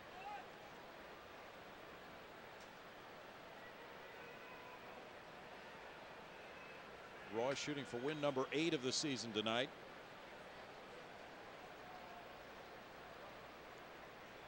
Woody Williams pitched well yesterday, giving up 2 earned runs in 6 innings. 3 balls and a strike now. Yeah, positive move in the right direction for Woody. Unfortunately, Astros couldn't score runs for him. It's been a very difficult stretch here. The Astros 10-15 in June. For a while there, they were really picking up on that last homestand as they swept Seattle. Had some difficult opponents on the road trip, but fell short at 2-7. Swing and a miss. Osmus. He faked a throw down to first base. And it's 3-2. Tulowitzki will be moving with 2 outs.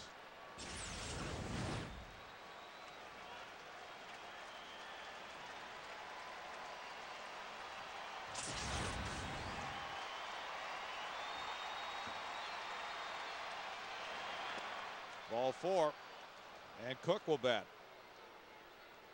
Iannetta continues a perfect night with a homer and his 2nd walk now. Makes it 1st and 2nd and 2 down for Cook, who singled to center in the 3rd and bounced into a force play in the 4th. Not surprising that the only walks in the ball game are to the guy who hit the home run. Especially when you got the pitcher on deck and 2 outs. That's right.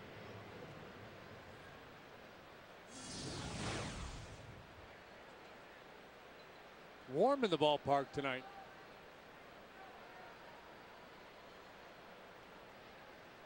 Felt cool on the field before the game. Trying to bunt. A strike 1 on Cook. This will be the 8th or 9th sellout of the year for the Astros. I believe it's the 9th. Sellouts assured the next 2 nights.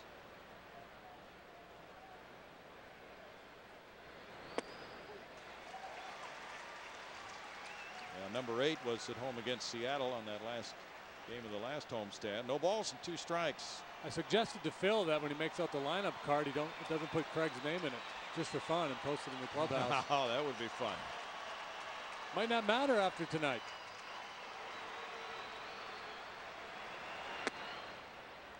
One and 2.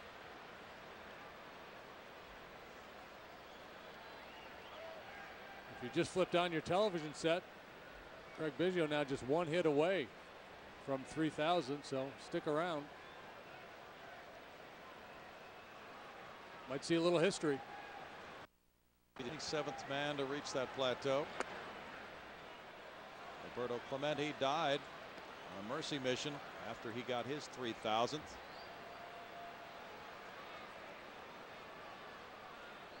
Two balls, 2 strikes, 2 outs, 2 on.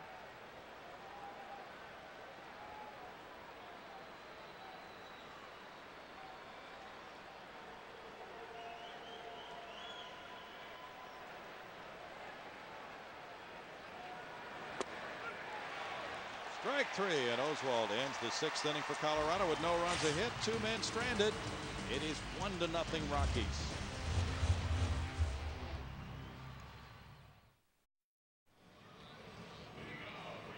It's 1-0 Colorado as we go to the bottom of the 6th. Today's Geico quote comes from Craig Biggio. Here's what he had to say about how much fun it is to play baseball. The game is always fun, and when the game is not fun anymore, it's time to go home. And it's just something that, I mean, how can you not have fun with this? We get paid to play baseball. We get paid to do what my kids are doing right now as Little League, and you dream about getting to the big leagues. Well, he's gotten to the big leagues. He's been here for a long time, 41 years old, and about to reach a milestone only achieved by 26 others. And these fans are so excited now that he's right on the doorstep of number 3,000. It'll be Lee, Loretta, and Lamb in the 6th inning. The Astros have been held to 5 hits, 2 by Biggio, 1 by Lee, 1 by Loretta, and the other by Oswalt. All singles allowed by Aaron Cook tonight. And that's strike 1 to Carlos, who grounded to short in the 2nd before that single up the middle in the 4th. And then he was hit by the throw as he stole a base in the 4th inning. I would just like to say for the record that if not for me, Craig would still be 3 away. They got the Astros have put out this press release with every pitcher he's gotten a hit off of. You made it. Yeah, 2. He got 2 off me. It's kind of fun to look at some of the names, and then there's your trivia question. Try to identify some of these guys. Yes. Obviously some greats, but some fairly obscure names as well. Well, most of his milestone hits were not off big name pitchers.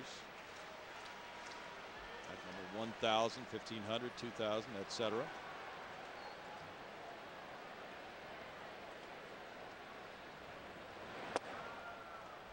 Two balls, two strikes. As baseball fans, people get caught up in numbers. And it's 20 years of numbers for him. 3-2. Quite often we see a young player come to the major leagues. He captivates everybody, but for whatever reason, sometimes injuries, sometimes just does a flame out. 20 years. The durability of a 41-year-old middle infielder. Just staggering. Yeah, that's the amazing thing, playing on the middle infield and playing as hard as he has. Spent so little time on the disabled list.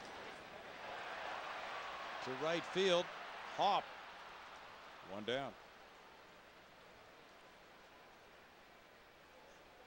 Mark Loretta singled to right field on the ground in the second inning. He struck out in the fourth when Lee was stealing second base. Mike Lamb's on deck. Aaron Cook pitching a fine game. His shortstop has made some outstanding plays for him.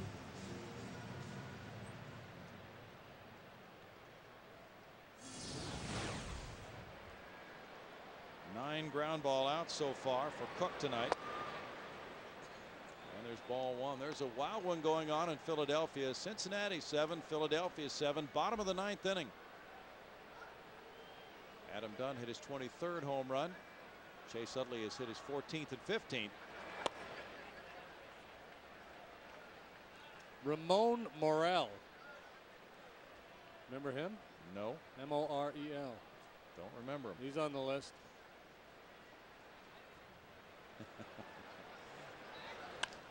Line drive, right field corner. Gliding over for it. Hop. He got an outstanding jump. 2 outs. Yeah. Mark lost a hit in Milwaukee. Corey Hart playing him toward the line as Hop was there. Good scouting. Mike Lamb hit a fly ball to left and he walked. Let's see, you were with the Giants and gave up singles to Biggio in the Astrodome on September 20th, 1993. 2 hits. Roll foul, strike one. Remember anything about that? No, because I remember pitching for the Padres in the Dome in '92. And for some reason I thought Craig had gotten me in that game once. So maybe he actually has 3,000 and we've just forgotten. I must have gotten him that night. I don't remember. 1 ball, 1 strike. I'm a little murky. Well, as you told us earlier, number 1 of his career came off Oral Hershiser. And the anniversary date of that first major league hit will happen tomorrow. Line shot caught at second by Matsui. That ball was really ripped. It's a 1-2-3-6 for Cook and a 1-0 lead for the Rockies.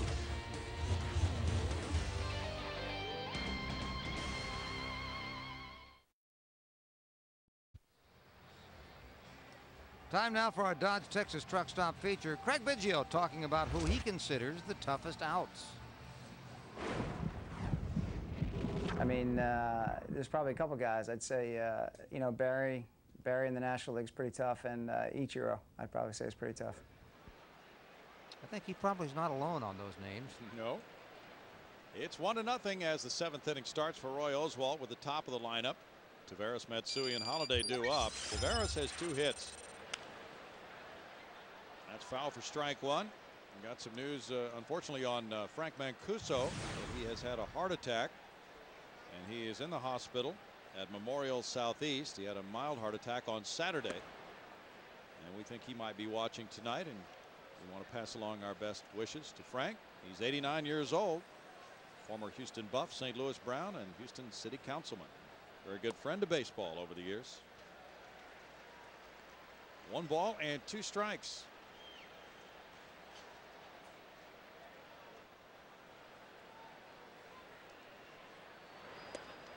It's 2-2. Trevor Miller's warming up for the Astros. Oswalt at 102 pitches. He threw 113 in his last start. Fouled away. Still 2 balls, 2 strikes to Taveras. He's walked 15 times this year. Well, his on base average quite a bit higher this season than it was with the Astros. Last year he had 333 on base average, up to 355 right now. Yeah, if he's getting on base, if his on base percentage is 350 or better with his speed, his ability to steal bases, he becomes a very intriguing offensive player. He doesn't hit for any power. Struck him out. But because of his speed, he can turn walks and singles into doubles. So here's an interesting idea. I got an email the other day, and I can't find it right now, but a gentleman has donated $3,000 to the Sunshine Kids organization, and anonymously, and he's kind of doing like one of those PBS pledges. He's asking everybody in the community to make a similar pledge, or whatever they want to make, $5 or whatever, just to honor Biggio and all he's done for the team, for the city. And what a great way to honor Craig would be to make a donation to the Sunshine Kids. Sure it would. It's a pretty interesting idea. Yeah. Sure he would embrace it very quickly. There's ball 1. Matsui is 1 for 3, a triple over Hunter Pence's head. All 3 times he's hit it in Pence's direction. 1 ball and 1 strike to Kaz Matsui. He's 31 years old, from Osaka, Japan. First Japanese-born infielder to sign with a major league team. SunshineKids.org is the website you could go to, and you can find out ways to make contributions and do it in honor of Biggio if you are so inclined. I think that would be really neat to raise a lot of money for those kids. Outstanding. As we celebrate Craig reaching 3,000. Chop foul. The attendance tonight, 42,537 tickets sold. Sellout number 9 of the year for the Astros.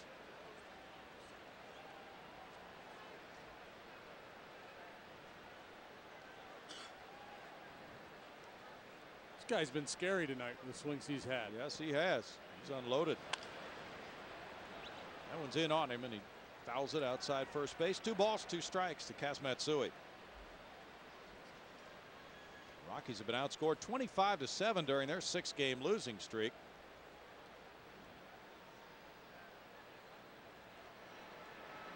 Oswalt is due to bat 3rd in the bottom of the inning, with Miller warming up now.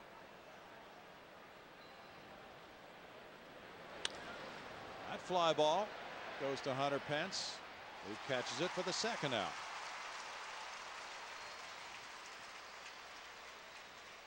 And Matt Holliday comes up, 2 for 3. The Dodgers lead Arizona 9-5. They're in the bottom of the 9th. Russell Martin hit his 9th home run for LA. 111 the pitch count for Roy.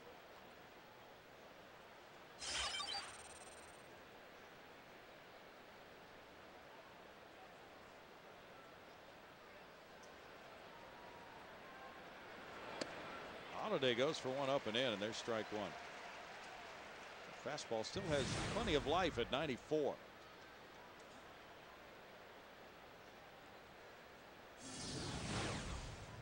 The hitters usually see a lot of them from Roy. He's got Holliday chasing, and it's 0-2. So to throw it up there one more time, or maybe bounce that breaking ball. He hit the breaking ball for a base hit earlier on 0-2.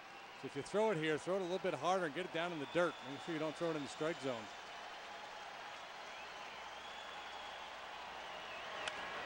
Ground ball, Biggio to his right. 1-2-3 in the 7th inning. It's the Rockies 1, the Astros nothing. For more on the Astros, we send it to Kevin Eschenfelder for tonight's Toyota Truck Game Break. Colorado 1, Houston nothing. 1-0. The Rockies are leading the Astros here in the bottom of the 7th inning. Brad Ausmus leads it off. He's 0 for 2. Ball one up and in on the off-speed pitch from Cook with Eric Bruntlett on deck. Roy Oswalt due to bat third. The bullpen has been busy for Houston, and also bullpen activity right now for the Rockies. LaTroy Hawkins is warming up for Colorado. 93 pitches so far for Aaron Cook. He's behind Ausmus 2-0. Brad has bounced into a force play and he is struck out.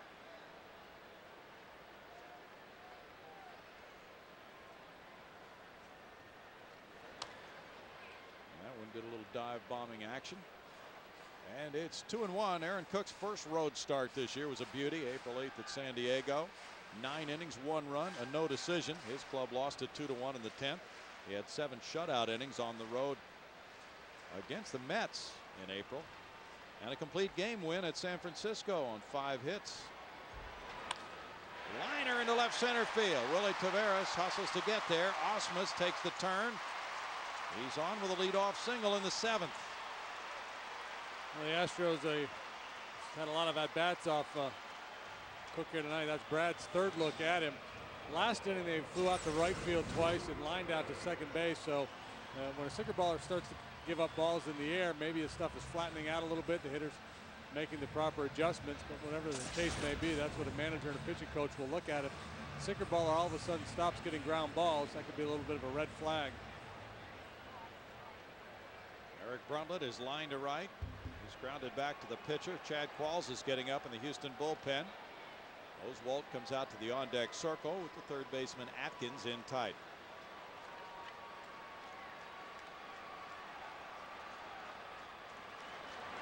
Bruntlett puts it down. Iannetta throws to first and gets him on a sacrifice. Ausmus to second. Beautifully placed. Iannetta had to chase it out toward the mound. They went from 2 to 4. And Iannetta, a big man with a big arm, and he needed every bit of it to get Bruntlett here because it was a perfect bunt. Usually don't talk about a catcher's range, but Iannetta is showing pretty good range going out to get that bunt. Orlando Palmeiro has been one of the Astros' hot hands, and he's going to be the pinch hitter here for Roy Oswalt, who in 7 innings allowed 9 hits and 1 run. He spaced those 9 hits. He walked 2 and he fanned 4. Rockies have stranded 8 runners tonight. Bob Apodaca, the pitching coach at the mound, talking it over as Palmeiro settles into the box. Well, 7 innings, 1 run allowed from Oswalt, especially in this ballpark, is fairly common. Another solid effort by Roy tonight. Gives up a lot of hits just because he's so aggressive. He throws the ball right over the middle of the plate quite a bit, trying to get quick outs. Palmeiro up to 274. Went 6 for 10 on the Astros road trip. He has 113 career pinch hits, tied for 11 on the all-time list. That's strike 1. This season, Orlando is 8 for 35 with 3 runs batted in. Craig Biggio is on deck.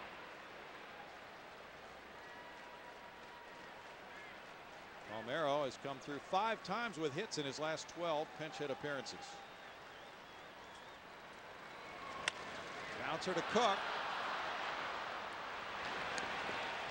2 outs, and now Biggio with a chance to tie the ball game.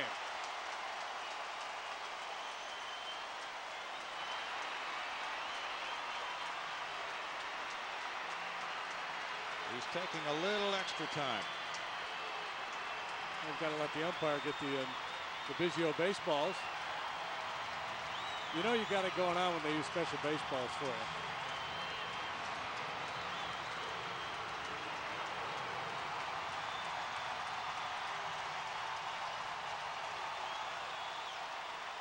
Double down the line. How about it?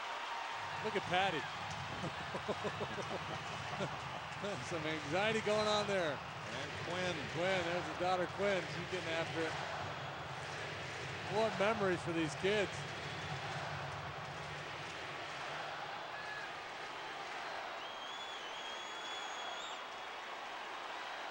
He singled in the 3rd, a line drive over shortstop. Ground ball behind third in the fifth.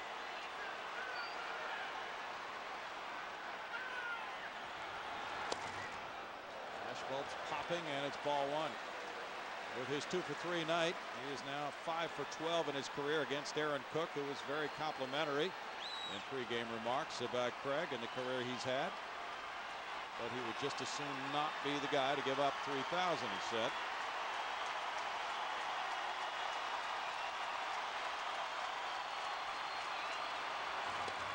Well, he's got good action on that sinker. See if he elevates it a little bit here. 2-0. Of course, Cook trying to preserve a shutout and a one-run lead.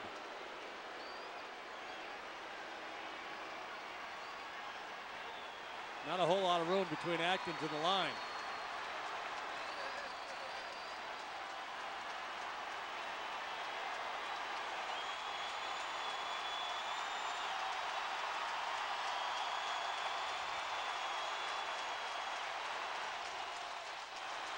Get your cameras ready.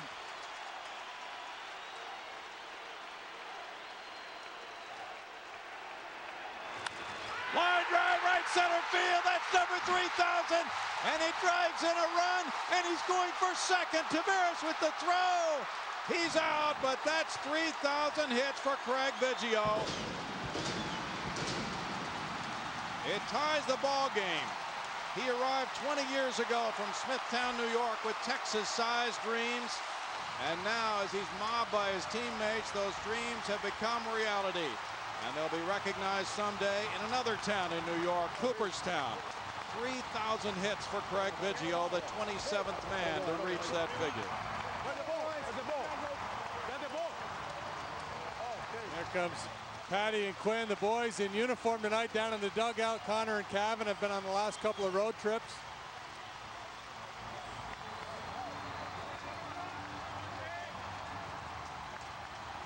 We were told Craig did not want the game stopped very long tonight, but obviously the moment has to be celebrated. Oh, absolutely. What a time for Houston baseball.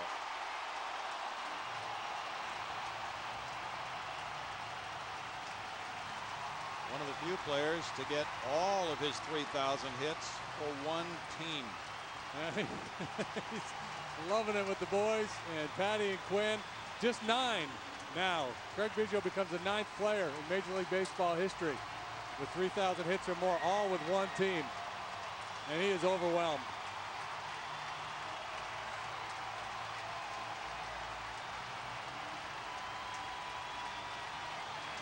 He was bound and determined to get to second base. He wanted that double in the worst way.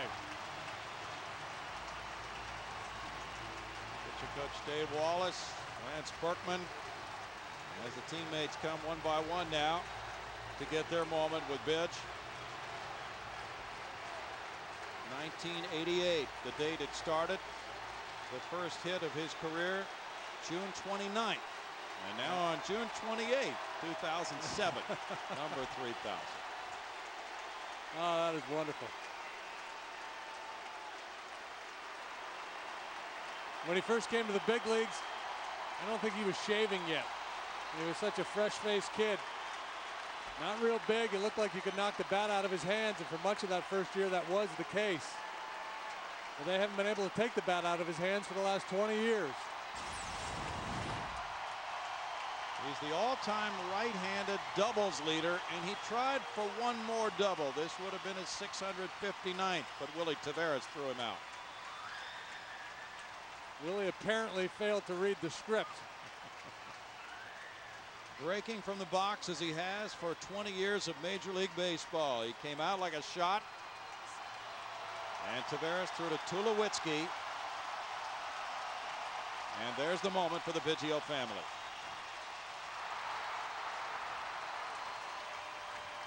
Now the Astros relievers head back to the bullpen. Trevor Miller is on the mound. These fans will not sit down for a while. He is overcome, and Craig really keeps his emotions in check, but this is getting the best of him right here. Jose Cruz wearing the microphone. Oh, he got it! He got it! Come on, man! Come on, man! Come on, let's go, let's go!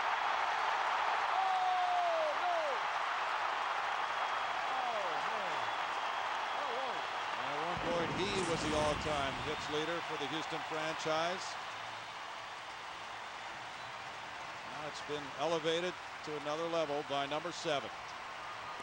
And now it's time to go out and play second base. He's tied this game 1-1 with RBI number 27 of the year. Number 3000 has arrived. Back in a moment.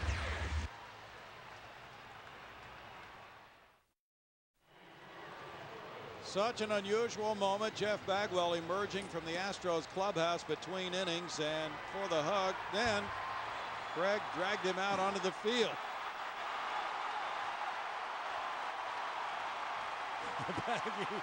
We wanted no part of going out there. This is Craig's moment, but Craig wanted to share it with Jeff. That's pretty neat. And the ovation continued. Now at second base with Todd Helton batting an 0-1 count. Trevor Miller in the game for Houston. And he hits it in the air. Playable for Mark Loretta in foul ground. Trevor Miller gets his man out, number 1. Roy Oswalt, 7 innings, 9 hits, 1 run, no decision. With 2 walks and 4 strikeouts. Trevor Miller has no decisions all season. His 7.58 ERA came in yesterday, faced 1 hitter, retired him. This time he's got Atkins and then the left-hander Hop to follow. So left, right, left for the Rockies. And infielders generally, when they take the field, they're thinking, hit the ball to me, let me make a play. I bet you Craig wouldn't mind not having any action this inning. His legs might be a little rubbery right now. Fly ball deep left field. Carlos Lee heads back to the cutout and up against the bullpen wall. It's off that wall. It kicks back to Hunter Pence, and a long double for Atkins, his 19th. And that's precisely why managers, when they put their lineup together, prefer to go left, right, left, right. In these late inning situations, when you bring a reliever in, if they want to keep that lefty in to face the second left-hander, you stick the righty in between and you have that advantage. Now it looks like they're going to hit for Hop.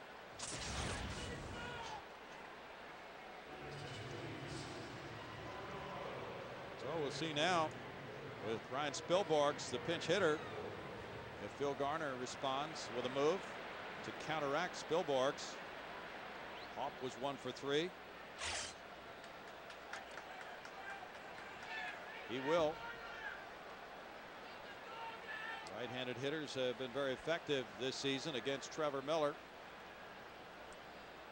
And this will be the move to the bullpen for the second time in the inning, with the game tied 1-1. Back in a moment.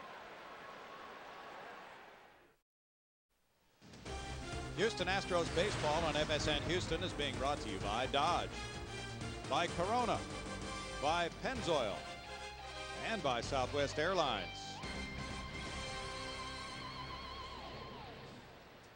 Craig Biggio has 3,000 hits tucked away. He's tied the game 1-1. Now Trevor Miller got the first out on Todd Helton. Gave up a double to Atkins. Chad Qualls becomes the 3rd pitcher to work for Houston tonight, with Spilborghs, the pinch hitter, in the box. Chad worked 2 innings yesterday in Milwaukee, allowed a hit, no runs, and a couple of punch outs.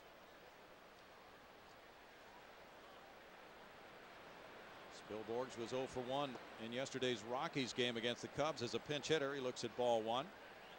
Promising young outfielder facing a right-hander with a 5-3 record of 4.05 ERA. Spilborghs has had 66 at bats with the Rockies, a .288 average, 2 homers, 15 driven in. He's 4 for 14 pinch hitting.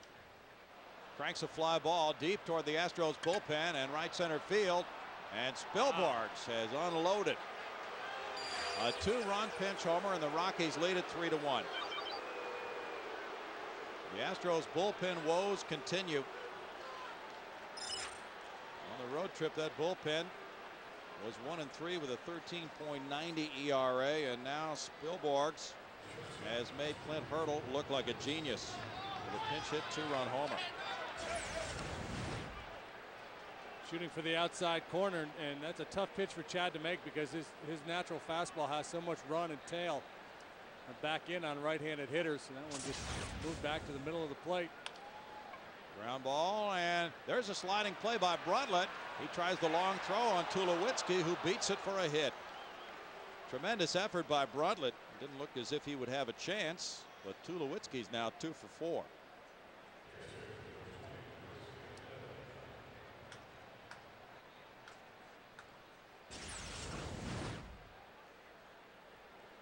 This is a heck of an effort by Bruntlett. He's been busy tonight. He's had a lot of plays.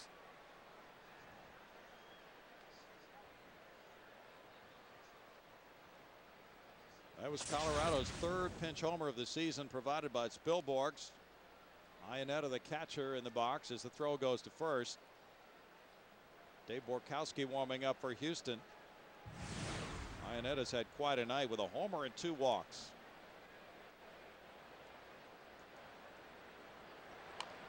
The 7th home run Chad has allowed this year in just 40 innings of work.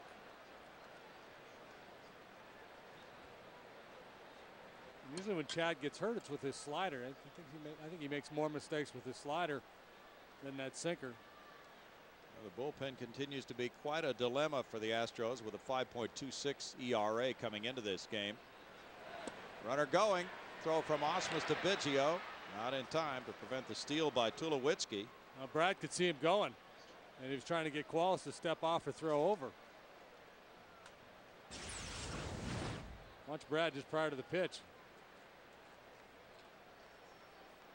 You know, as a catcher, you don't have many chances when you see the guys jump out of the corner of your eye and you have time to point before the pitcher even starts his delivery. And that was Tulowitzki's 4th steal of the year. Iannetta lays off the slider for a 1-2 count.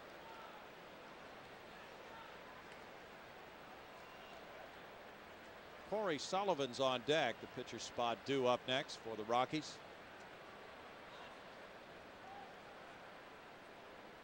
And the Rockies have the lead after 8 innings this season. They are 29-0. Their closer is Brian Fuentes. It's 2-2.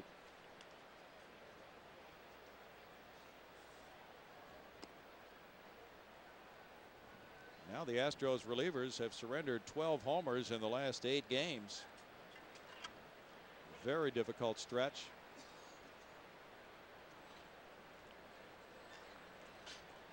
Pence, Berkman, and Lee are due up in the last of the 8th. That grounder goes foul. Still 2-2. And the crowd has been quieted by events here in the 8th inning. Rockies bearing down. They have the lead back. They have 12 hits tonight. They're 5th in the league in runs scored.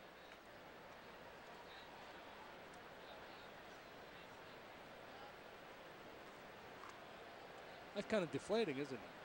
After that 3,000th hit. Certainly has been, yeah. Check swing.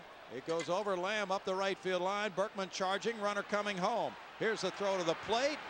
Not in time. Tulowitzki scoring the 3rd run of the inning, and it's 4-1 on the excuse me RBI single by Iannetta. What a night for him. He's been on base all 4 times.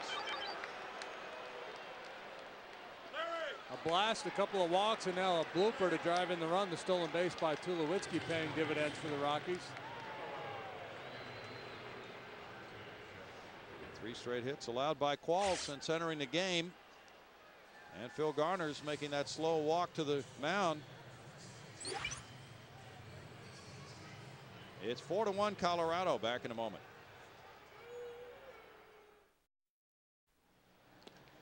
It's Colorado 4 and Houston 1. Louisville Slugger has been making bats since 1884 and is the official bat of Major League Baseball. Craig Biggio uses a Louisville Slugger bat, and this is the official 3,000 hit Louisville Slugger bat. It has the career stats, the date of the big knock, the stadium, the Astros logo, and Craig's facsimile signature beautifully laser engraved in the bat. There are only 5,000 individually numbered bats. This historic bat sells for $129.95 plus shipping. Call 1-866-280-BATS or see it at BigTimeBats.com. These will sell out quickly, so do not delay. Dave Borkowski is the pitcher. And Baker, the pinch hitter, takes the first one for ball 1. Aaron Cook in a very favorable position for win number 5 this year. You wouldn't want to take BP with one of these bats. Is that right? Oh, they're heavy. Good looking bat though. Swing and a miss, and that takes the count to 1-1. Cook in 7 innings allowed 7 hits and 1 run. Borkowski is 1-3 with a 5.12 ERA. He lost 3 games on the just concluded road trip, 2 against the Angels and yesterday's game in the 11th against Milwaukee.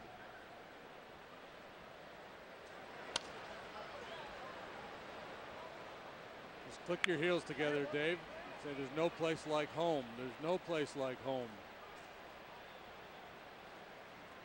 Yesterday, Damian Miller tagged him for that 3-run walk-off homer in the 11th. Did have a good outing Monday night.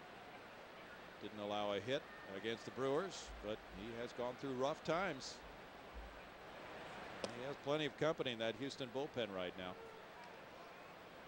2-2 the count. Trevor Miller in 1/3 of an inning allowed 1 hit, 1 run. With no walks, no strikeouts, he could be the losing pitcher in this game. Jeff Baker is 7 for 24, including a home run as a pinch hitter. In fact, his nickname is Home Run Baker. That one hangs near the right field line. Berkman coming over. Biggio cutting across. Berkman slides, gets his glove on it, but can't hold it. Good effort by the Puma. Went a long way. Gave up the body to try to make the catch and just came up a little bit short. He got a piece of it. He did. Difficult though when you're sliding and closing in on the wall after a long run. I think everybody in baseball that's named Baker is nicknamed Home Run. Is that right? One point or another. Seems that way. Well, Frank Home Run Baker was played more than a century ago. He was the big home run guy at that point, hitting something like 9 a year. Broken bat. Biggio to his left. Goes back to Bruntlett. And then on to Lamb for the stretch and the double play. In the 8th inning, though, the Rockies come up with 3 runs on 4 hits. And they lead it 4-1.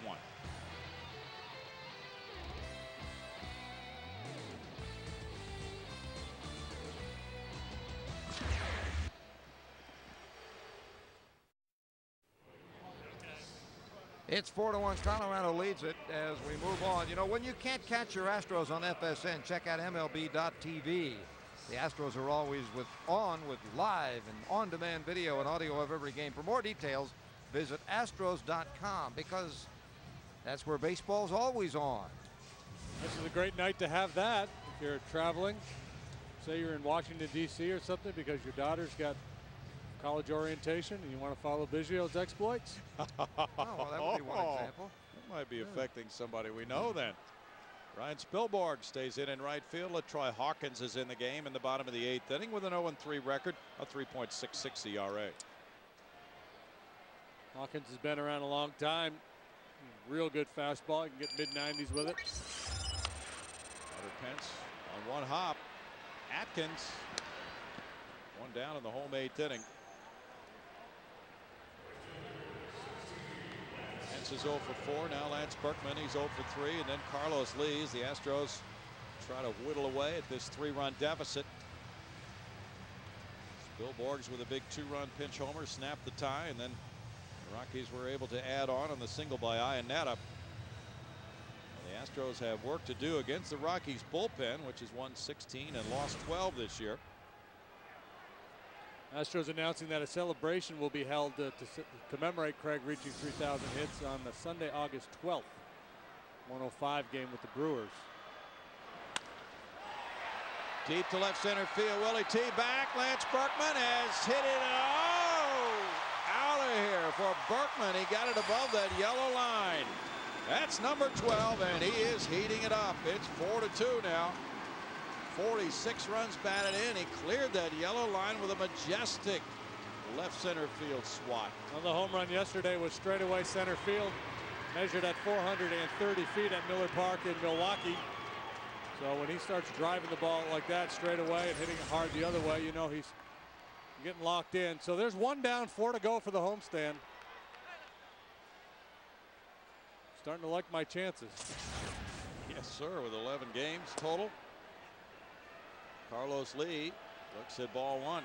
And now a 2-run deficit for the Astros with Mark Loretta on deck as Berkman gets 1 run back quickly.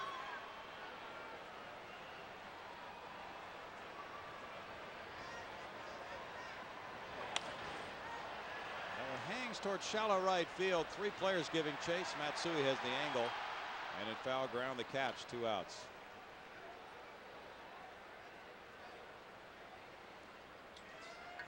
Mark Loretta singled in the 2nd inning. He's 1 for 3. Hit the ball well on a line, but it was caught by the right fielder in the 6th. Off.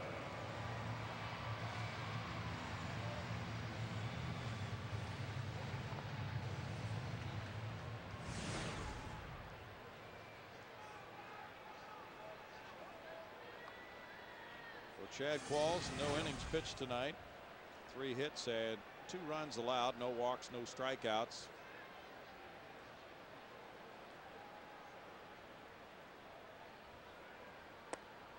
That one sinks for ball 1 to Mark Loretta, who is hitting .299 in his career as a second baseman. Only 2 active second basemen have better career average.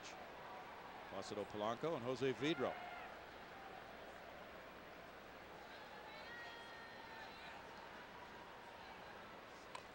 Bunted foul by Loretta. 1 ball, 1 strike. See LaTroy Hawkins making a very deliberate break between his pitching hand and his glove. And probably something a pitching coach has him do to make sure he gets on top of the ball and get it down. Sometimes the pitcher will hold on and keep that ball in the glove too long, kind of like a hitter with a hitch. And they don't break their hand soon enough, and they don't get the arm up, and it doesn't allow them to get the ball down around the knees. Good explanation. Wondered why he did that.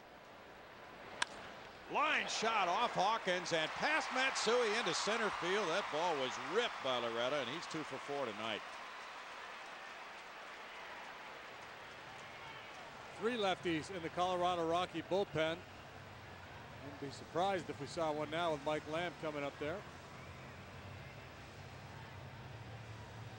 Jeremy Offelt, Tommy Martin, and the closer Fuentes. Well, one of those lefties is warming up along with right-hander Manny Corpus. And it's Mike Lamb 0 for 2. He scalded a line drive caught by the second baseman Matsui in the 6th. Brad Ausmus on deck as the Astros try to rally. That one's hit well toward the bullpen in right center field, and Mike Lamb has tied it 4-4.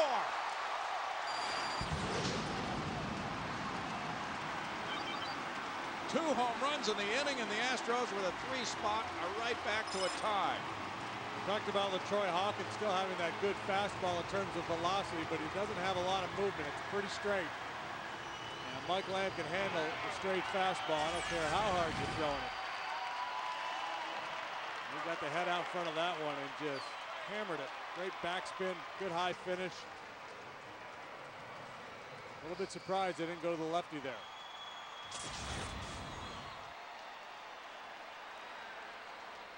Lamb with a bolt has tied it with the Astros' 10th hit of the game. It's 4-4, and Brad Ausmus is looking for more. He's 1 for 3. Rally caps paying off. Good job. Rally cap wearing man.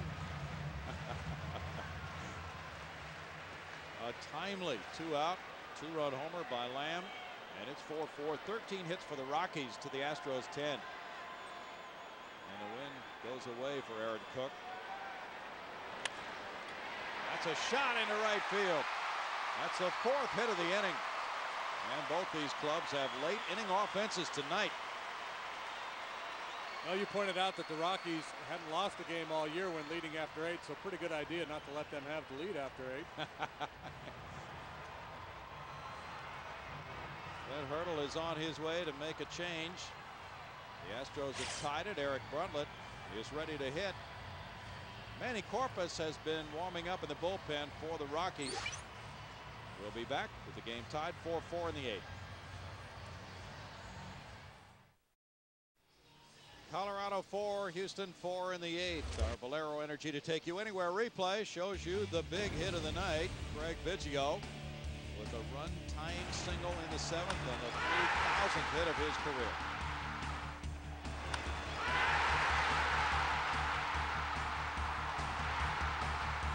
A bid for extra bases taken away by Willie Taveras, but not all that meaningful. And then Jeff Bagwell out of the dugout moments later to help celebrate the moment. Now the pinch hitter for Eric Brundtland with Manny Corpus in the game is Luke Scott. Corpus, a hard-throwing right-hander, facing Scott, a .244 hitter with 9 homers, 35 runs batted in. And that's ball 1.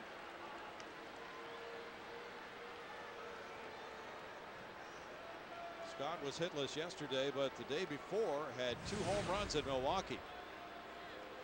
And a good series against the Rockies in Colorado earlier this month, including a long ball.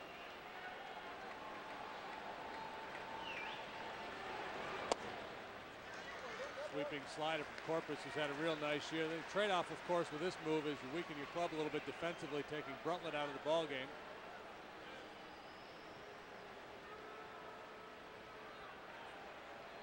Corpus worked 1 scoreless inning yesterday against the Cubs, retiring all 3 men he faced. This is his 3rd appearance against the Astros this year.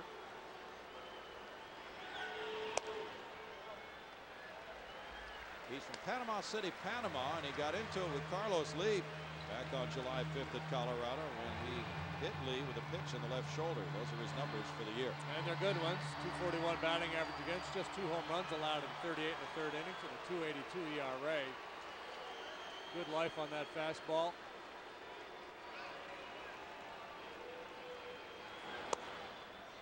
Scott takes a pinch walk.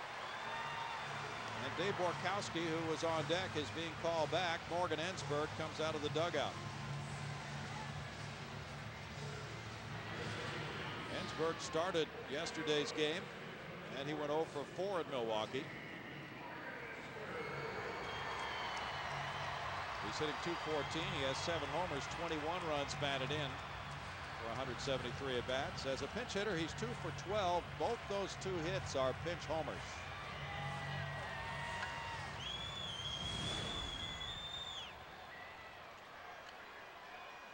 Home run against the Rockies.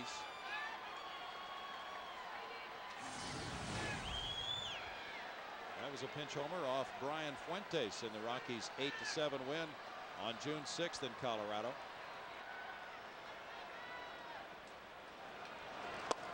Might explain why Clint Hurdle didn't go to the left-hander when Lamb was up there, thinking that Phil Garner might counter with Ensberg. Pinch home runs tend to stick in a manager's mind. Yes, they do. Corpus frustrated now with Larry Poncino, who's made a lot of pretty good pitches, just can't get any calls to go his way.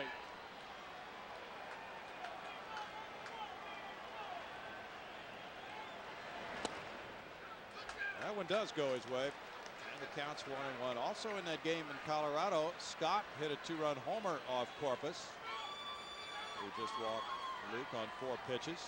Biggio's on deck in a 4-4 game with 2 men on and 2 outs in the 8th. I see where you're going. Could he have a 4th hit in him tonight to win a ball game? 2 balls, 1 strike. An emotional night with Jeff Bagwell's game-winning pinch hit. When the Astros, Biggio, Bagwell, and other teammates had traveled to St. Louis for the memorial services for Darryl Kyle, comes to mind as far as emotional games in the last few years here.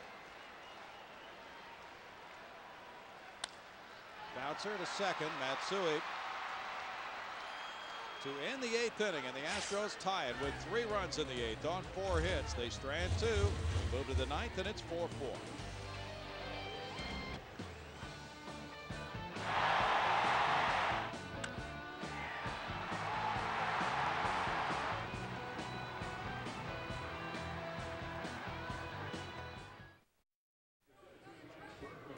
Welcome back to Minute Maid Park, where the Astros have battled back to tie this thing 4-4. Bart Ennis with you up in Drayton McLean Suites with Craig Biggio's brother-in-law, Kevin Egan, in from New Jersey. How you doing tonight? Hey, how you doing tonight? We're doing great, man. What a night for the Biggio family, my family, the Egan family. Craig, you know, I followed him his whole career. When he was dating my sister, even before he made it to the pros, he lived with me for a short while. We had a batting machine set up in my basement. I taught him a few things. Taught him everything he knows. Sure. But what a remarkable career. What a good, hard-working guy. Nobody deserves this honor better than Craig. What a guy. Now your brother Tim Egan, step in here and thank you very much, Bart. I just want to thank the Houston Astros organization, from the first owner that Craig played for, John McMullen. Late John McMullen was terrific to Craig. I also want to thank Drayton McClain and the team, and also all the players and the fans. Houston's a great baseball city. They've really treated my family really terrific over the years, and just want to thank them on behalf of the Egan and Biggio family. Thank you. Well, what kind of night has this been for the Biggio Egan family, huh? It's a big party up here, Brownie. Back to you. Thank you, Bart. Enjoy the evening. Biggio's and Egan's. Dan Wheeler's in the game. There's a pop-up, and Lance Berkman almost got over to get it off the bat of Willie Taveras, who's leading off the ninth inning in a 4-4 game. The count now 0-2. Taveras is 2 for 4. Dave Borkowski with 2/3 of an inning. No hits, no runs, no walks, no strikeouts, a double play ball. And now it's Wheeler with the Astros coming up in the bottom of the ninth. Biggio, Pence, and Berkman. Wheeler's 1 and 4. Wheeler worked 2 innings yesterday, threw the ball very well. So, Bidge leading off the bottom of the ninth. The Wheels needs to put a 0 on the board, and if Craig goes deep to win this game, I'm crying. That would be unbelievable. We'll have a lot of company there. Could you imagine? There'll be pieces of spaghetti making our way to our cars. There is a strikeout to open the ninth inning. Greg?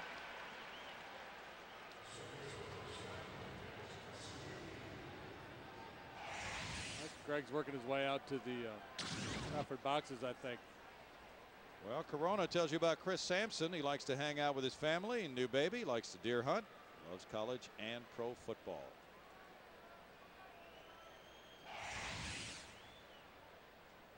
As Matsui's the batter, he tripled in the 5th inning. He's 1 for 4.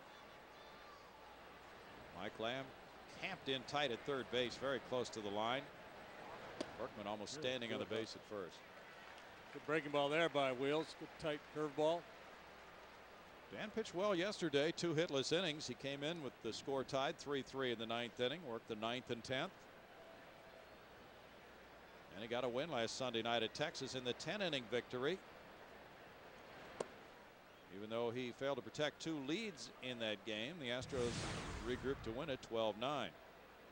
Matsui has been hitting the ball to Hunter Pence or over him all night long. A 1-ball, 1-strike count.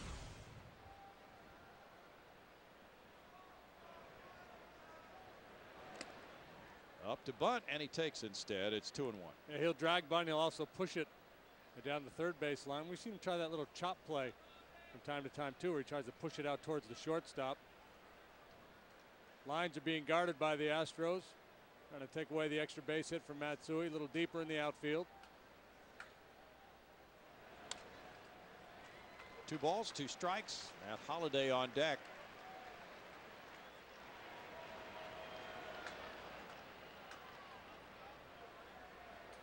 Wheeler now has moved back into the closer role with the injury to Brad Lidge.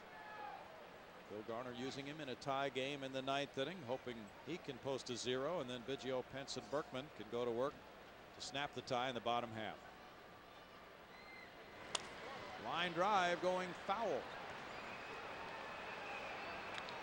Still 2-2 to Matsui. Matsui, signed with the Mets, and they signed him to a pretty big contract, and he never really got it going over there. And I think a lot of people around baseball thought that they'd misjudged this guy, and he wasn't a real good player, but he's kind of found himself in Colorado. Fouls that one. Ausmus tried to hold it for the strikeout, but it popped out of his mitt.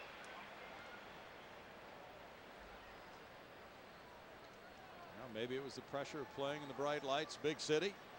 For whatever reason, he did not blossom as a Met. But the Rockies have found him to be very productive. Last year he wound up with 243 at bats, hitting .267. The Mets signed him. They played him at shortstop, and that was the agreement when they signed him, that he would be the shortstop. But it wasn't long after he got there that they realized he was better suited for second base, and they had Jose Reyes, of course. I wonder if that had something to do with his struggles too, because he really struggled defensively there as well as offensively. It's a different animal, New York. Oh, very much so. Line drive left field. Carlos Lee. 2 outs. Just ask Ed Whitson. Ooh, remember Eddie Whitson when he pitched there? He got into it with Billy Martin, didn't he? Yeah, it goes back to the early mid '80s. Whitson was a very good pitcher. Pitched in the National League with San Diego. Signed a big free agent deal with the Yankees, and so it just got ugly in a hurry there. He could not handle it. Holiday has 2 singles tonight. The first 2 times up.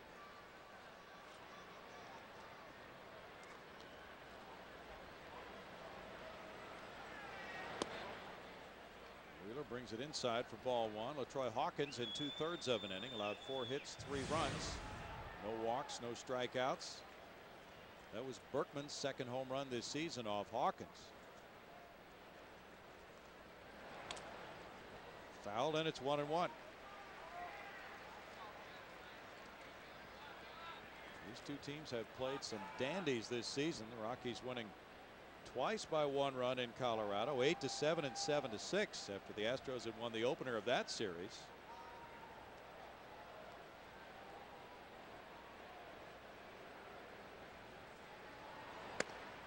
Upstairs, Holiday earlier was chasing that pitch. This time he lays off, and it's 2-1. Roy Oswalt had him going earlier tonight.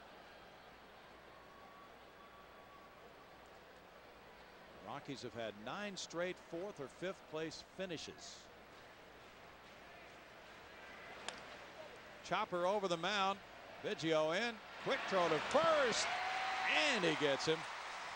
And now Biggio leads it off in the bottom of the 9th. Could this possibly happen? It's 4-4.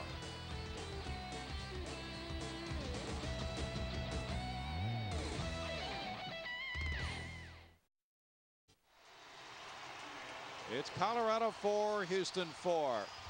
The fans standing and applauding Craig Biggio, who got his 3rd hit of the game in the 7th inning, an RBI single. He was thrown out trying to stretch it to a double. And now he leads off the home 9th inning with Manny Corpus on the mound. Biggio 3 for 4 tonight.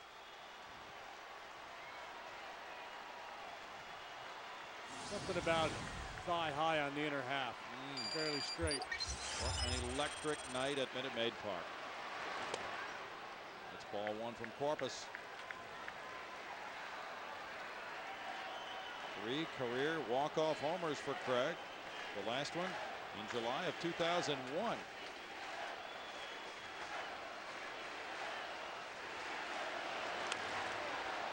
Bangs that one off his leg and goes down in a heap. It's 1 ball, 1 strike. Well, he hit a grand slam this year, and it was the first one he had hit in about 13 years. You don't want to say that he can't do something in baseball.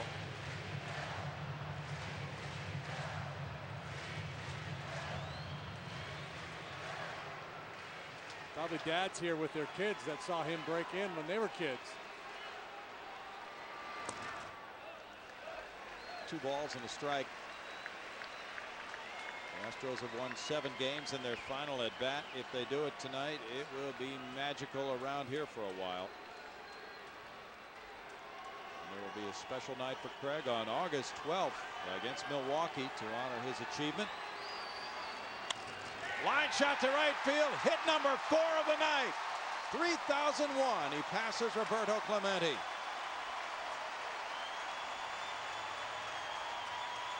And it's somewhat ironic that 3000 and 3001 went the other way, because he has been so much of a pull hitter, especially in recent years. You sacrifice some power when you shoot it the other way like that.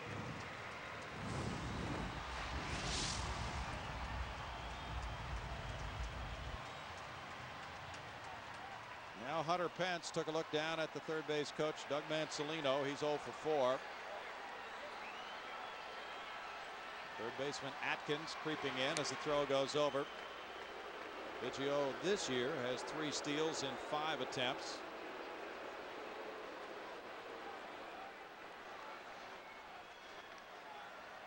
Catcher Iannetta has thrown out 16% this year. Carlos Lee stole earlier.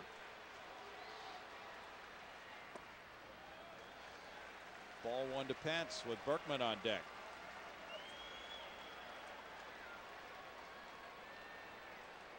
What a fitting way to end this night. Craig Biggio scores the winning run. Get the sense if we kept playing, he'd end up with about 6 hits tonight. He was locked in. He might. Ground ball in the hole. Tulowitzki to second. Matsui to first. Safe at first. The throw pulled Helton off the bag. Would not have gotten him anyway. Lefty Jeremy Affeldt is warming up in the bullpen, along with right-hander Jorge Julio, as Lance Berkman steps up. One more ovation for Biggio as he heads back to the dugout.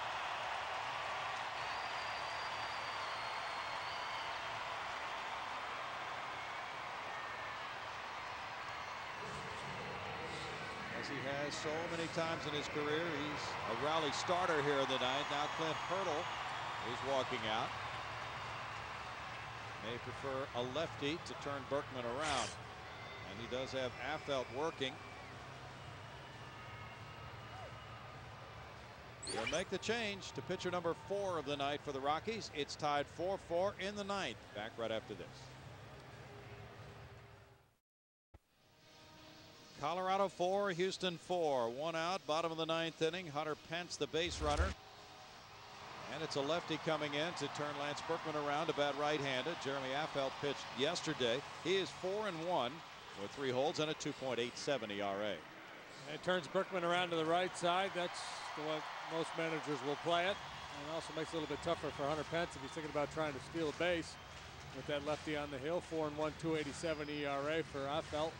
Walk number a little high.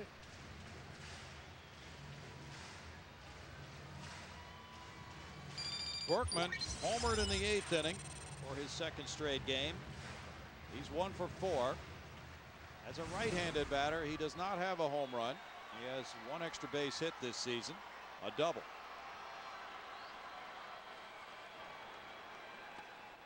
Affeldt falls behind 1-0 with Carlos Lee on deck.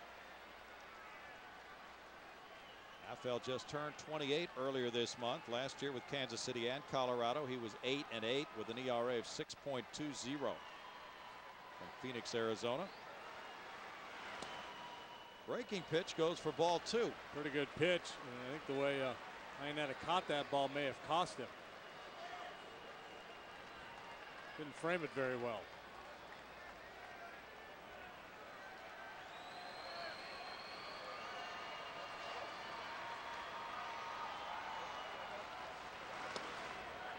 Comes back with it and throws a strike. 2-1 to Berkman. Affeldt has inherited 16 base runners. 5 have scored, but none of his last 10 have scored.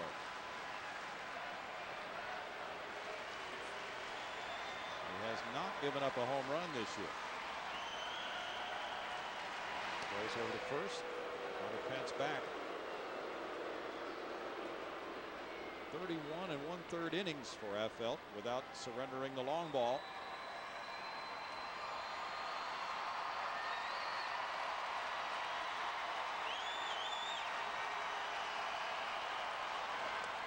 Berkman looks at ball 3. It's 3-1. Rockies got lucky there. That ball basically found Iannetta. Kicks away. Pence is on second base. Crowd really into this evening at Minute Maid Park. Affeldt facing the Astros for the 3rd time this year. He got a win at Colorado. That's a strike, and the count's full.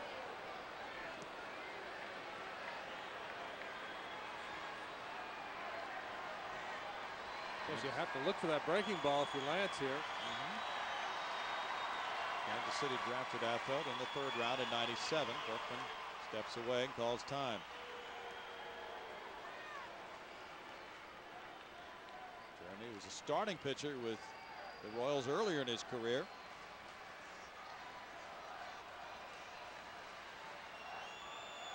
A look over to first.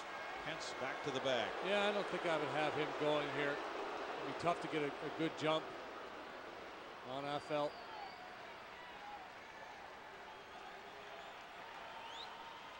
He's going, and it's a swing and a miss. Ionetta's throw is right on the money, and he's out. That's the end of the 9th inning, and the Astros have extra innings for the 2nd straight night. It's no runs a hit, and we move to the 10th inning. The game tied 4-4.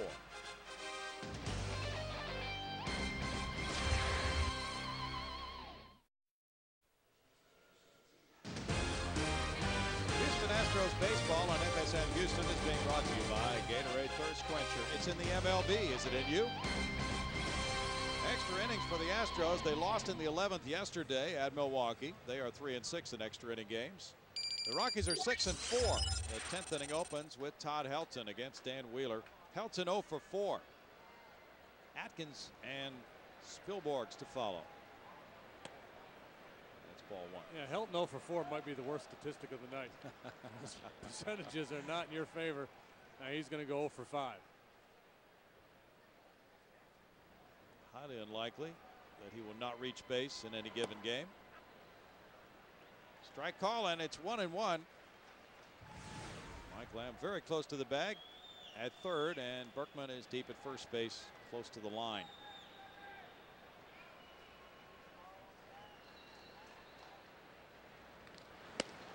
Helton takes it, and it's 2-1 to the former Tennessee quarterback.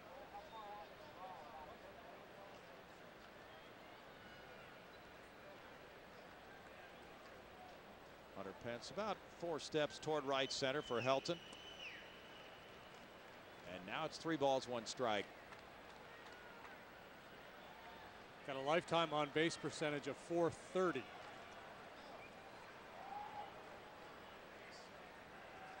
That's crazy. .333 career batting average for Helton. That one goes near the left field line, slicing and into the seats. 3 balls, 2 strikes. He has done a whole lot of hitting in his career after being drafted in the first round in '95. Now 33 years old. He had 2 triples in one game at Colorado against the Astros, June 5th.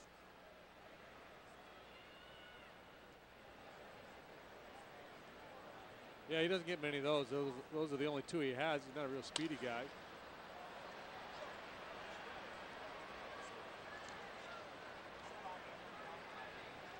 Helton, a 5-time All-Star. Well, he's a guy that will merit consideration for the Hall of Fame when his career ends. He's got 292 home runs, that big batting average you talked about. 1,785 hits. He figures he's got a few more good years than him. He slashes that liner foul again.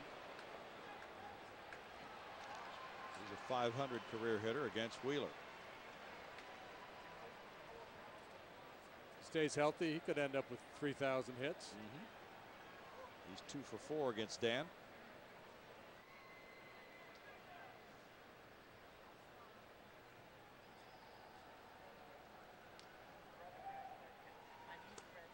Swing and a miss, and Wheeler keeps it low and strikes him out. Well, there's your 0 for 5. Go figure. 2 strikeouts for Wheeler. He's retired 4 in a row. It's a good low fastball.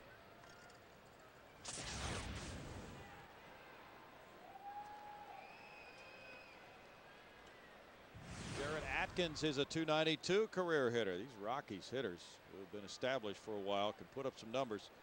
He doubled in the 8th and scored. Atkins looks at strike 1. Lined out to third with a good swing back in the 4th inning too. Anytime you talk about the Rockies offensively, you have to consider the Coors Field influence on some of these numbers. Yes, sir. No balls, 2 strikes. Coors Field has been known to perk up a hitter's career.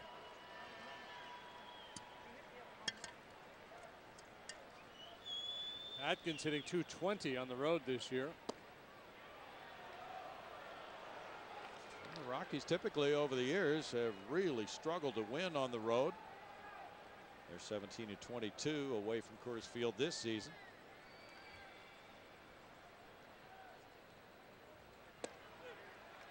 Strike three. Third strikeout for Wheeler. That's 5 straight outs for Dan. Ryan Spilborgh's follow. Two-seam fastball starts off the plate, then runs back to the outside corner. He worked 2 perfect yesterday. He's on quite a little roll here.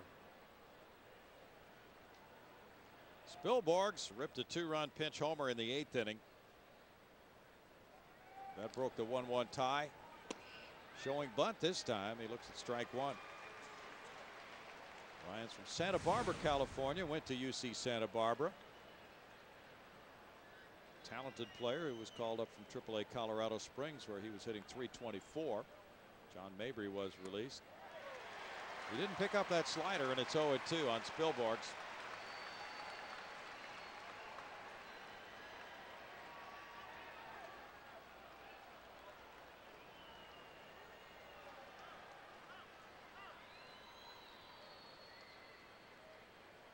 Lamb backing up at third base, and he also, like Berkman, is right next to the line.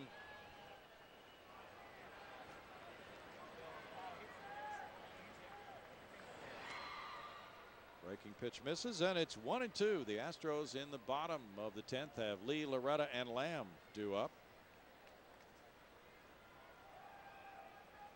See if they try to jam them here. They've been working away. They stay away. He started to offer and then checked his swing. 2 balls, 2 strikes. Dodgers beat Arizona 9-5. Randy Wolf going to 9-6, beating Randy Johnson, who's 4-3. He just came back from a back injury on the disabled list. Takashi Saito got his 22nd save, and he has a better save percentage than Eric Gagne at the beginning of his career. Big unit obviously missing the memo that all the 40-year-old guys were supposed to pitch yesterday.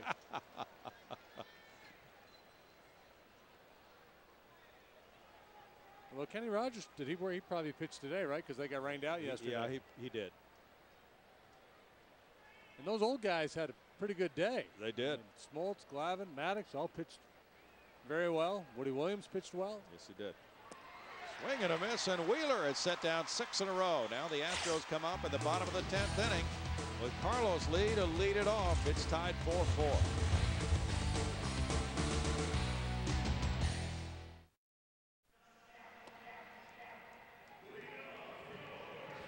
It's Colorado 4, Houston 4. The bottom of the 10th arrives with pitcher number 5 taking over for the Rockies, Jorge Julio.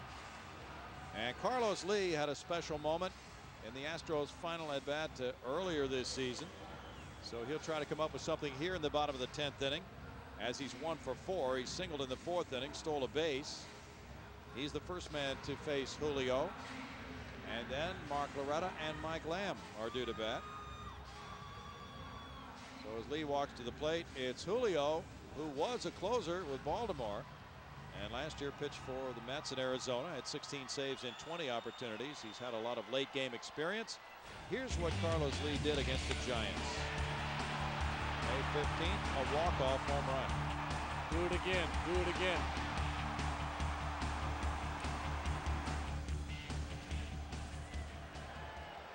And now Julio faces him.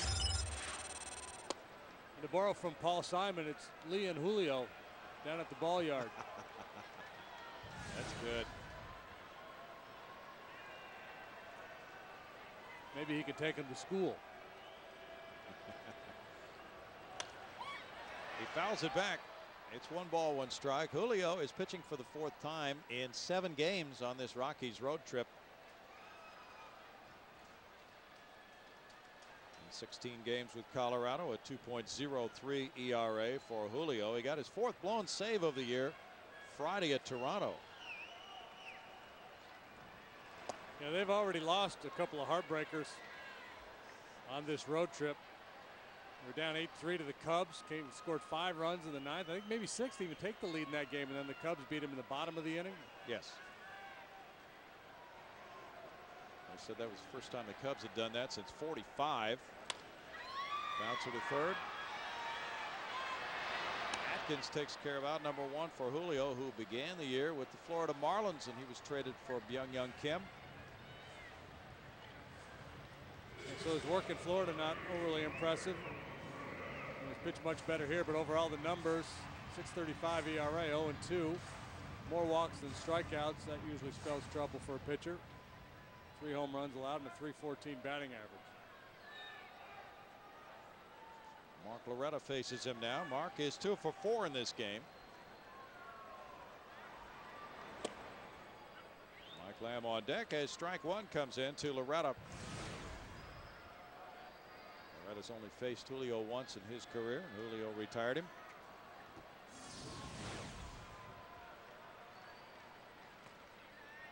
He misses, and it's 1-1. Julio is from Caracas, Venezuela. Came up through the Baltimore system after being traded there from Montreal. The Astros really tagged him earlier this season here. When he was with the Marlins, he gave up 5 earned runs in 1 inning and was the loser in a 6-1 Houston victory.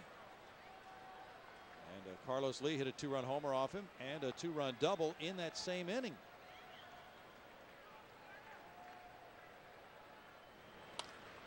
Loretta fouls it back, staying alive at 1-2.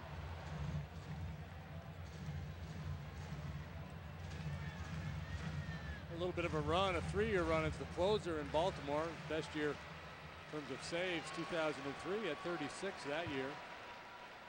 He's got good stuff.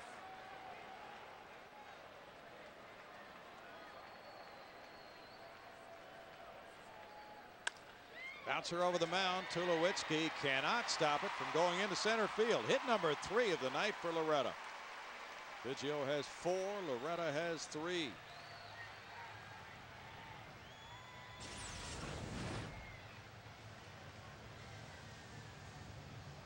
Just bangs that ball off the front of home plate, or the dirt just out in front of home plate. Gets a big bounce and squirts through the rocky infield.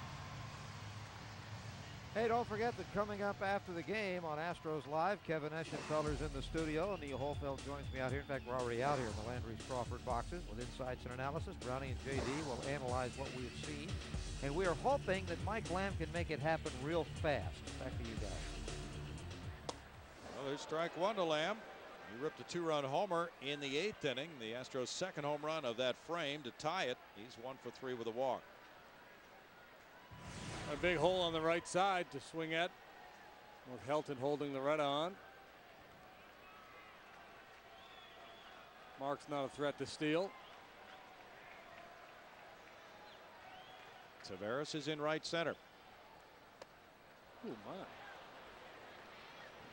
0-2. A little splitty, maybe? Might have been. Pretty good action on that. Seemed to have that down and away action to Lamb, who is 3 for 4 against Julio.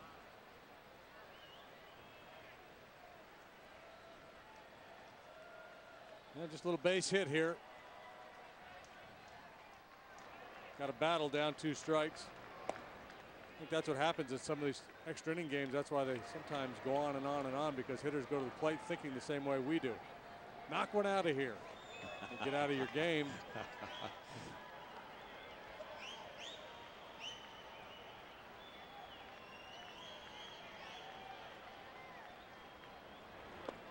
And Lamb strikes out. 2 outs now, and it's Brad Ausmus batting. The desire to be a hero is a strong one. Julio, when he gets on top of that slider, really gets good downward action on it.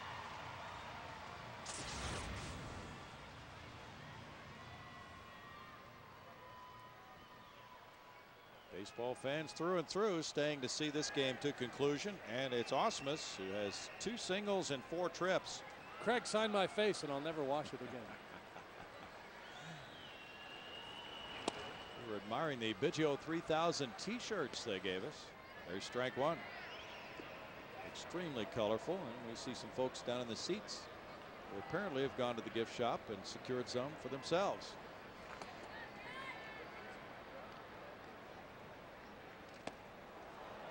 No balls, 2 strikes. Luke Scott is on deck as Ausmus tries to battle his way aboard here in the 10th inning. Yankees and Baltimore are in a delay in the 8th inning. The Yankees just scored 4 in the top of the 8th to grab an 8-6 lead. Andy Phillips has his second home run tonight. 1 ball, 2 strikes. White Sox beat Tampa Bay 5-1 with Javier Vasquez going to 4-5 with a win over Scott Kazmir. He's 5-4. Paul Konerko hit 2 homers to give him 14. Tadahito Iguchi hit his 4th. And we'll have to watch to see what kind of trades the White Sox might be making. There's a lot of speculation. Foul back. Apparently Mark Burley is close to signing a multi-year contract extension. His name had been bandied about in trade talks.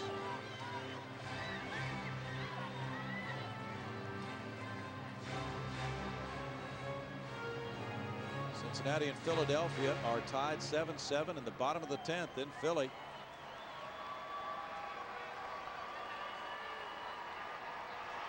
And the throw drives Loretta back. Wouldn't be surprising at all to see Wayne Krivsky, the Reds general manager, doing some wheeling and dealing.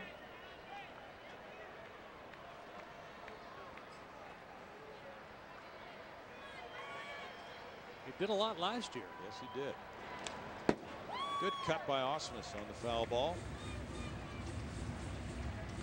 Still 1-2 on a very special night in Houston, Texas.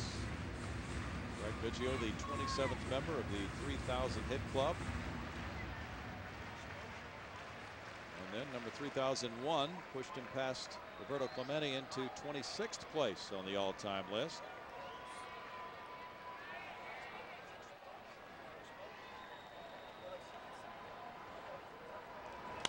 Ausmus is putting up a very good battle here. Al Kaline is in 25th place with 3007.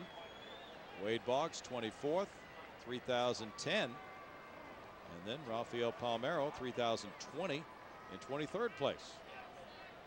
Lou Brock right ahead of him. Craig could still climb several more rungs on the ladder this year.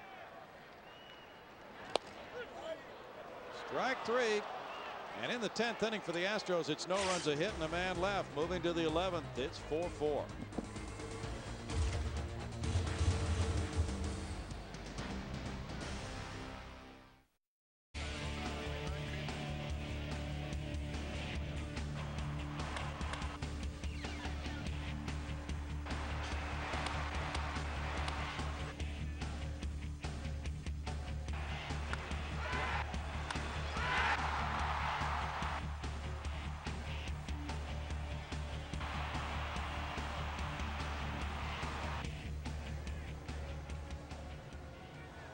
What a night it's been here, and now how will the game be resolved? It's 4-13-1 for Colorado, 4-13-0 for Houston. The Astros went to the 8th inning, tied 1-1.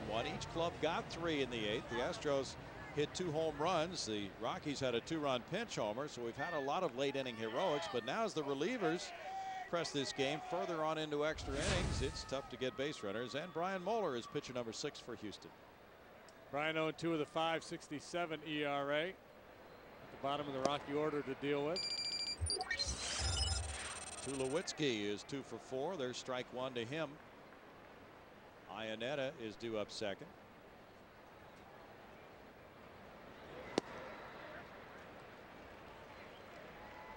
Now it's 1-1. And the pitcher spot is due up third, Jorge Julio. Rockies are working a right-hander in their bullpen right now. That one heads for Carlos Lee, and way over his head, a majestic home run. And Troy Tulowitzki unloads number 8 of the year. The Rockies take a 5-4 lead on their 3rd home run of the night. I was talking with one of the Rocky broadcasters, and he said Tulowitzki is like the basketball player who wants the ball in his hands with the clock winding down. A real cool guy for a rookie. Very calm. Loves the big moment. He just came through for a 5-4 lead. Now Iannetta, he's had a huge night. Tulowitzki makes it a 1-run lead. Nobody out. There's strike 1 to Iannetta. He homered in the 3rd inning. And an RBI single later. Biggio far to his left. Good pickup and throw. Gets it. Had to track that one a long way toward the right field line. 1 out in the 11th. A good power stroke by Tulowitzki. He gets it way up there.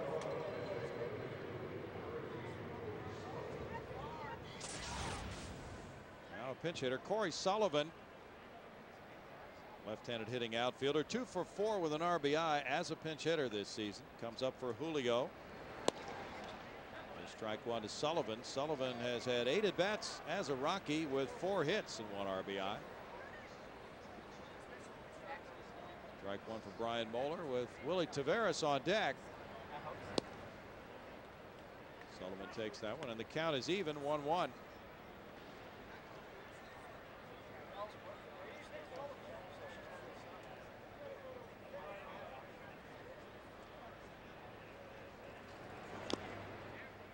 Foul tip. 1 ball and 2 strikes for Brian Moeller. Sullivan made his first start yesterday in center field and got a couple of hits.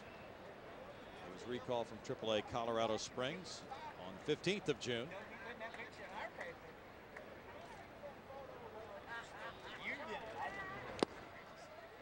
Foul tip, strikeout. 2 outs, and it's Willie T batting. A lot of folks have gone home. I think they came here to see Biggio get his 3,000th hit. They're either gone home or they're up at the souvenir stands buying Biggio t-shirts. A lot of empty seats. Well, he'll be coming up in the bottom of the 11th. Taveras has 2 hits and 5 at bats. He's due up 3rd. There's strike 1. Dan Wheeler had 2 perfect innings tonight with 4 strikeouts. Spectacular work for Dan.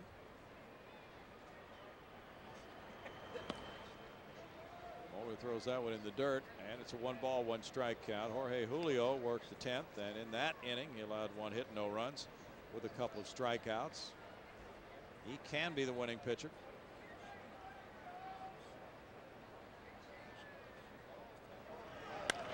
Fly ball up the line and right. Chases Luke Scott over. He can't get to it. Scott will lead off the bottom of the 11th inning, and the closer Brian Fuentes of the Rockies has been getting loose. Eric Munson, Chris Burke left on the Astros bench. Well, Roy went 7 tonight. I thought, okay, good job, save the bullpen. Not knowing they were going to go 11 innings again. Yeah, usually it does. Yeah, 7, 7 out of 9 is pretty good. Any major league manager would take 7 innings and 1 run out of his starting pitcher.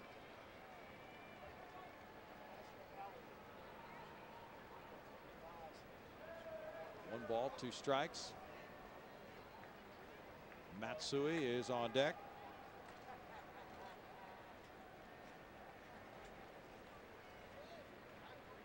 Hunter Pence in right center. That one goes out of play. Still 1-2 for Willie Taveras. Very likable young man. His former teammates flocking around him, around the batting cage. 25 years old. He hit .278 last year for Houston. He scored 83 runs.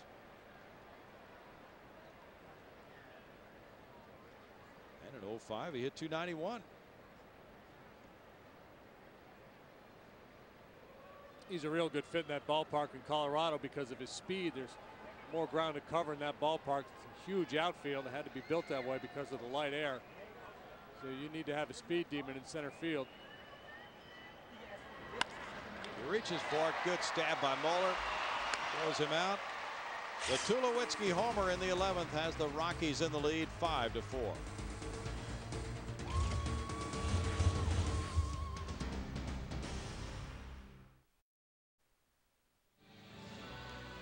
What a night it's been as Craig Biggio has reached that fabulous 3,000 hit career plateau and gone one past it with 4 consecutive hits tonight. His first 4-hit game of the season. He joins a lot of the greats who have reached 3,000 hits, and it's only a number, but what a special number. Well, and it's a number that will solidify his Hall of Fame candidacy for whatever reason. There are a number of folks in the baseball community, anyway, the writers, that are kind of on the fence with Craig, but I don't think anybody's on the fence anymore. It's kind of ironic because, you know, at 29.94, he wasn't a lesser player than he is at 3,000, but it's one of those magic numbers. Now the lefty closer, Brian Fuentes, one of the best in baseball. Makes things even tougher on a left-handed hitter like Luke Scott, who leads it off in the home 11th inning. He drew a pinch walk in the 8th inning. Fuentes has failed in his last 2 save opportunities coming on this road trip. 2 blown saves and 2 losses back-to-back. Those 2 saves and 2 of the 4 blown saves coming on this trip. Maybe the Astros can get to him here. He's allowed 5 runs over his last 2 outings. Breaking ball, and Luke Scott takes it for ball 1, 1-1. Scott has hit lefties well to the tune of 333, 1 homer and 8 runs batted in.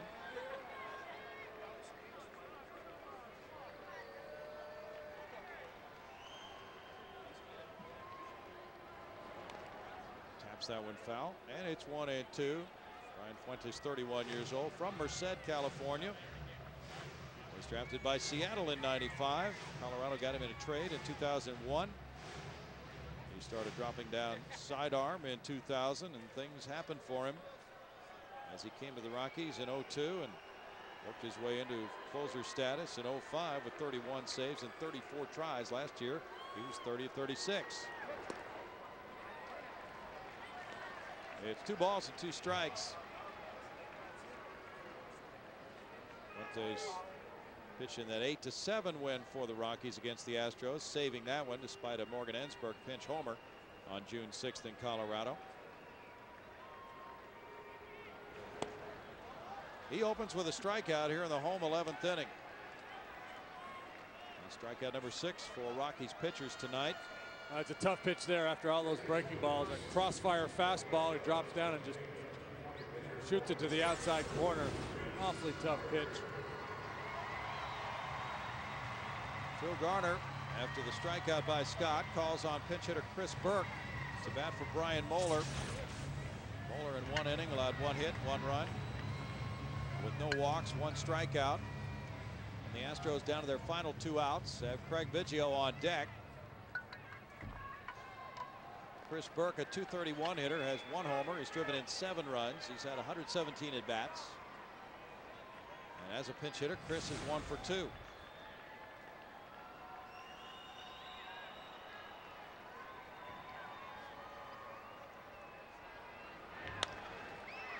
Flared near the right field line. Spilborghs. 2 outs, and now Biggio. And the fans are up. He's had 1 5-hit game in his career. That came back in 2001.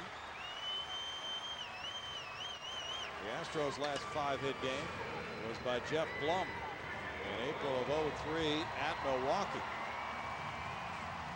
That one would have stumped the band. Sure would have.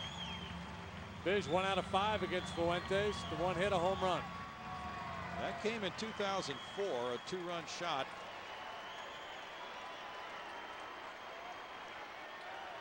Hunter Pence is on deck. Well, regardless of the outcome of this at bat, this has been one special night at the ballpark, and the fans will have one more opportunity to pay tribute to Biggio.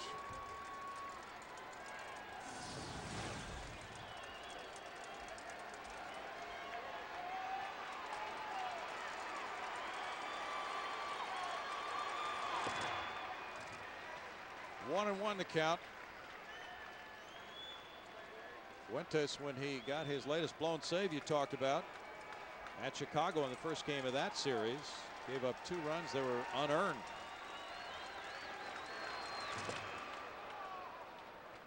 It's 1 and 2. We've got a devastating changeup. Awfully tough for the right-handed hitters to stay back on. Kind of flings his body at you, and then the ball comes sometime later. Tap to the left side. Tulowitzki charging, and after a bobble, he didn't get him. An unbelievable turn of events as Biggio does what he's done for his whole career. He dashes out of the box. It had to be perfect. Tulowitzki couldn't get him.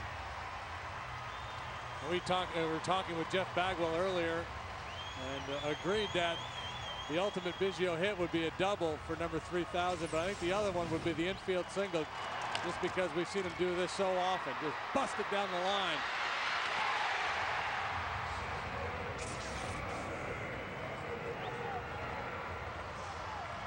Biggio has reached base for the 5th straight time in this game. Now Hunter Pence. He's 0 for 5.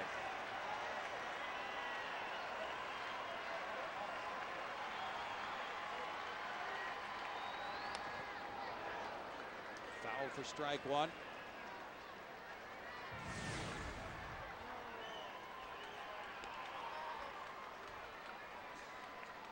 Lance Berkman's on deck.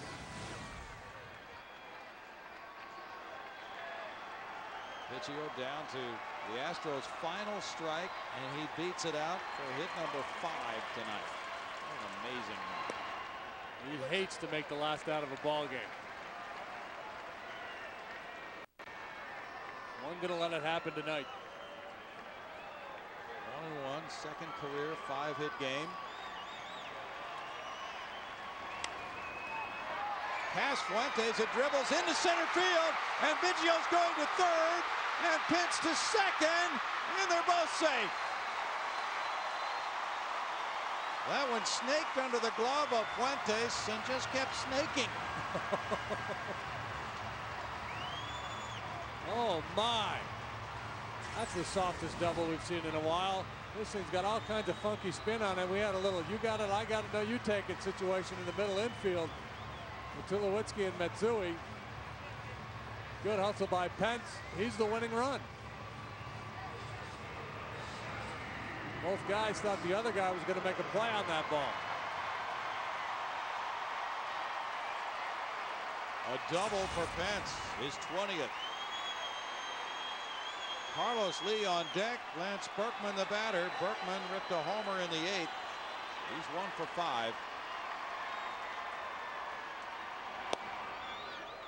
Fuentes gets in front, 0-1. 15 hits for the Astros, 14 for the Rockies. Any base hit, anything to the outfield should get it done with Pence's speed.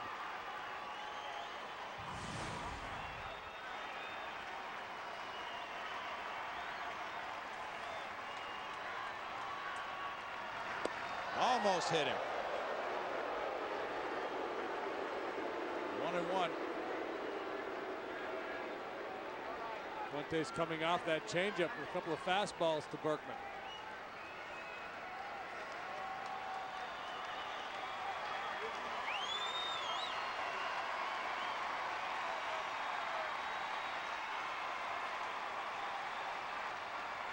Hit him. And the bases are loaded as Fuentes lets it get away. And now Carlos Lee will bat.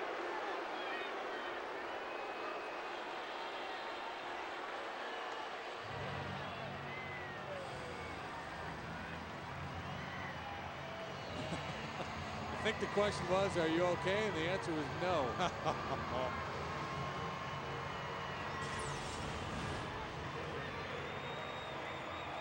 Left hip.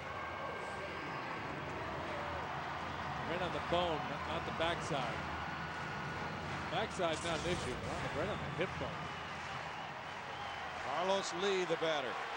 1 hit tonight. Fly ball left field. This could be a game-winning grand slam. And Carlos Lee has done it! An unbelievable night in Houston, Texas. Carlos Lee with his 2nd walk-off homer of the season. Wow. You have got to be kidding me. He is the all-time Panamanian home run leader, and he has provided one of the most exciting nights in Houston, Texas, the capper on a Biggio night. Biggio kept it going. Yeah, he did, with his hustle. What an amazing finish to an 8-5 win, as Lee hits the Astros' 5th grand slam of the year and their first walk-off slam since Greg Zaun did it a few years ago. Reached out and got that changeup, and the only question was, would it stay fair? The big man's taking a long look at it. Everything but the Carlton fist pushing it fair. Leaning. Biggio backpedaling. And the celebration is on. One of the most improbable finishes to one of the most unusual games in the history of Houston baseball, as Craig Biggio on his 5th hit gets it started on a 1-2 count, and Carlos Lee hits the game-winning grand slam. We go to Bart. All right, thanks a lot, Brownie. Well, who else to get the rally going there at the end but the man of the evening? I mean, I'll take it. I'll tell you what. I love you. I love these guys. I mean, we battled back in the 9th, come back, whatever, and scored 3 runs again. Never gave up. Picked each other up. I mean, this could be a huge game for us. And obviously, you know, the 3,000 hits here at home. This is what it was supposed to be like, and I can't say enough. I mean, I love the fans have been unbelievably great to me and my family, and I just love you guys. Thank you. Could you have scripted a better scenario game than this? I don't think so. I mean, you know, that's why you play the game. You never know what you're going to see. You never know what's going to happen. But I mean, these guys, I mean, they had me all choked up after the first at bat. I mean, give me a standing ovation every single time, and I tell you, that makes you feel unbelievably warm as far as appreciated. And I appreciate it, and thank you. I mean, what can you say? And they're still doing it now. They're unbelievable. Look at them. The ones that stuck around, I mean, they got their money's worth tonight. That's right. Well, so you waited a long time for this night. When you finally got the hit, what was that like? What were your emotions? I mean, I don't know. I was still caught up with trying to make it the second, getting scoring position with 2 outs, but I'm glad we tied it. Roy pitched a heck of a game.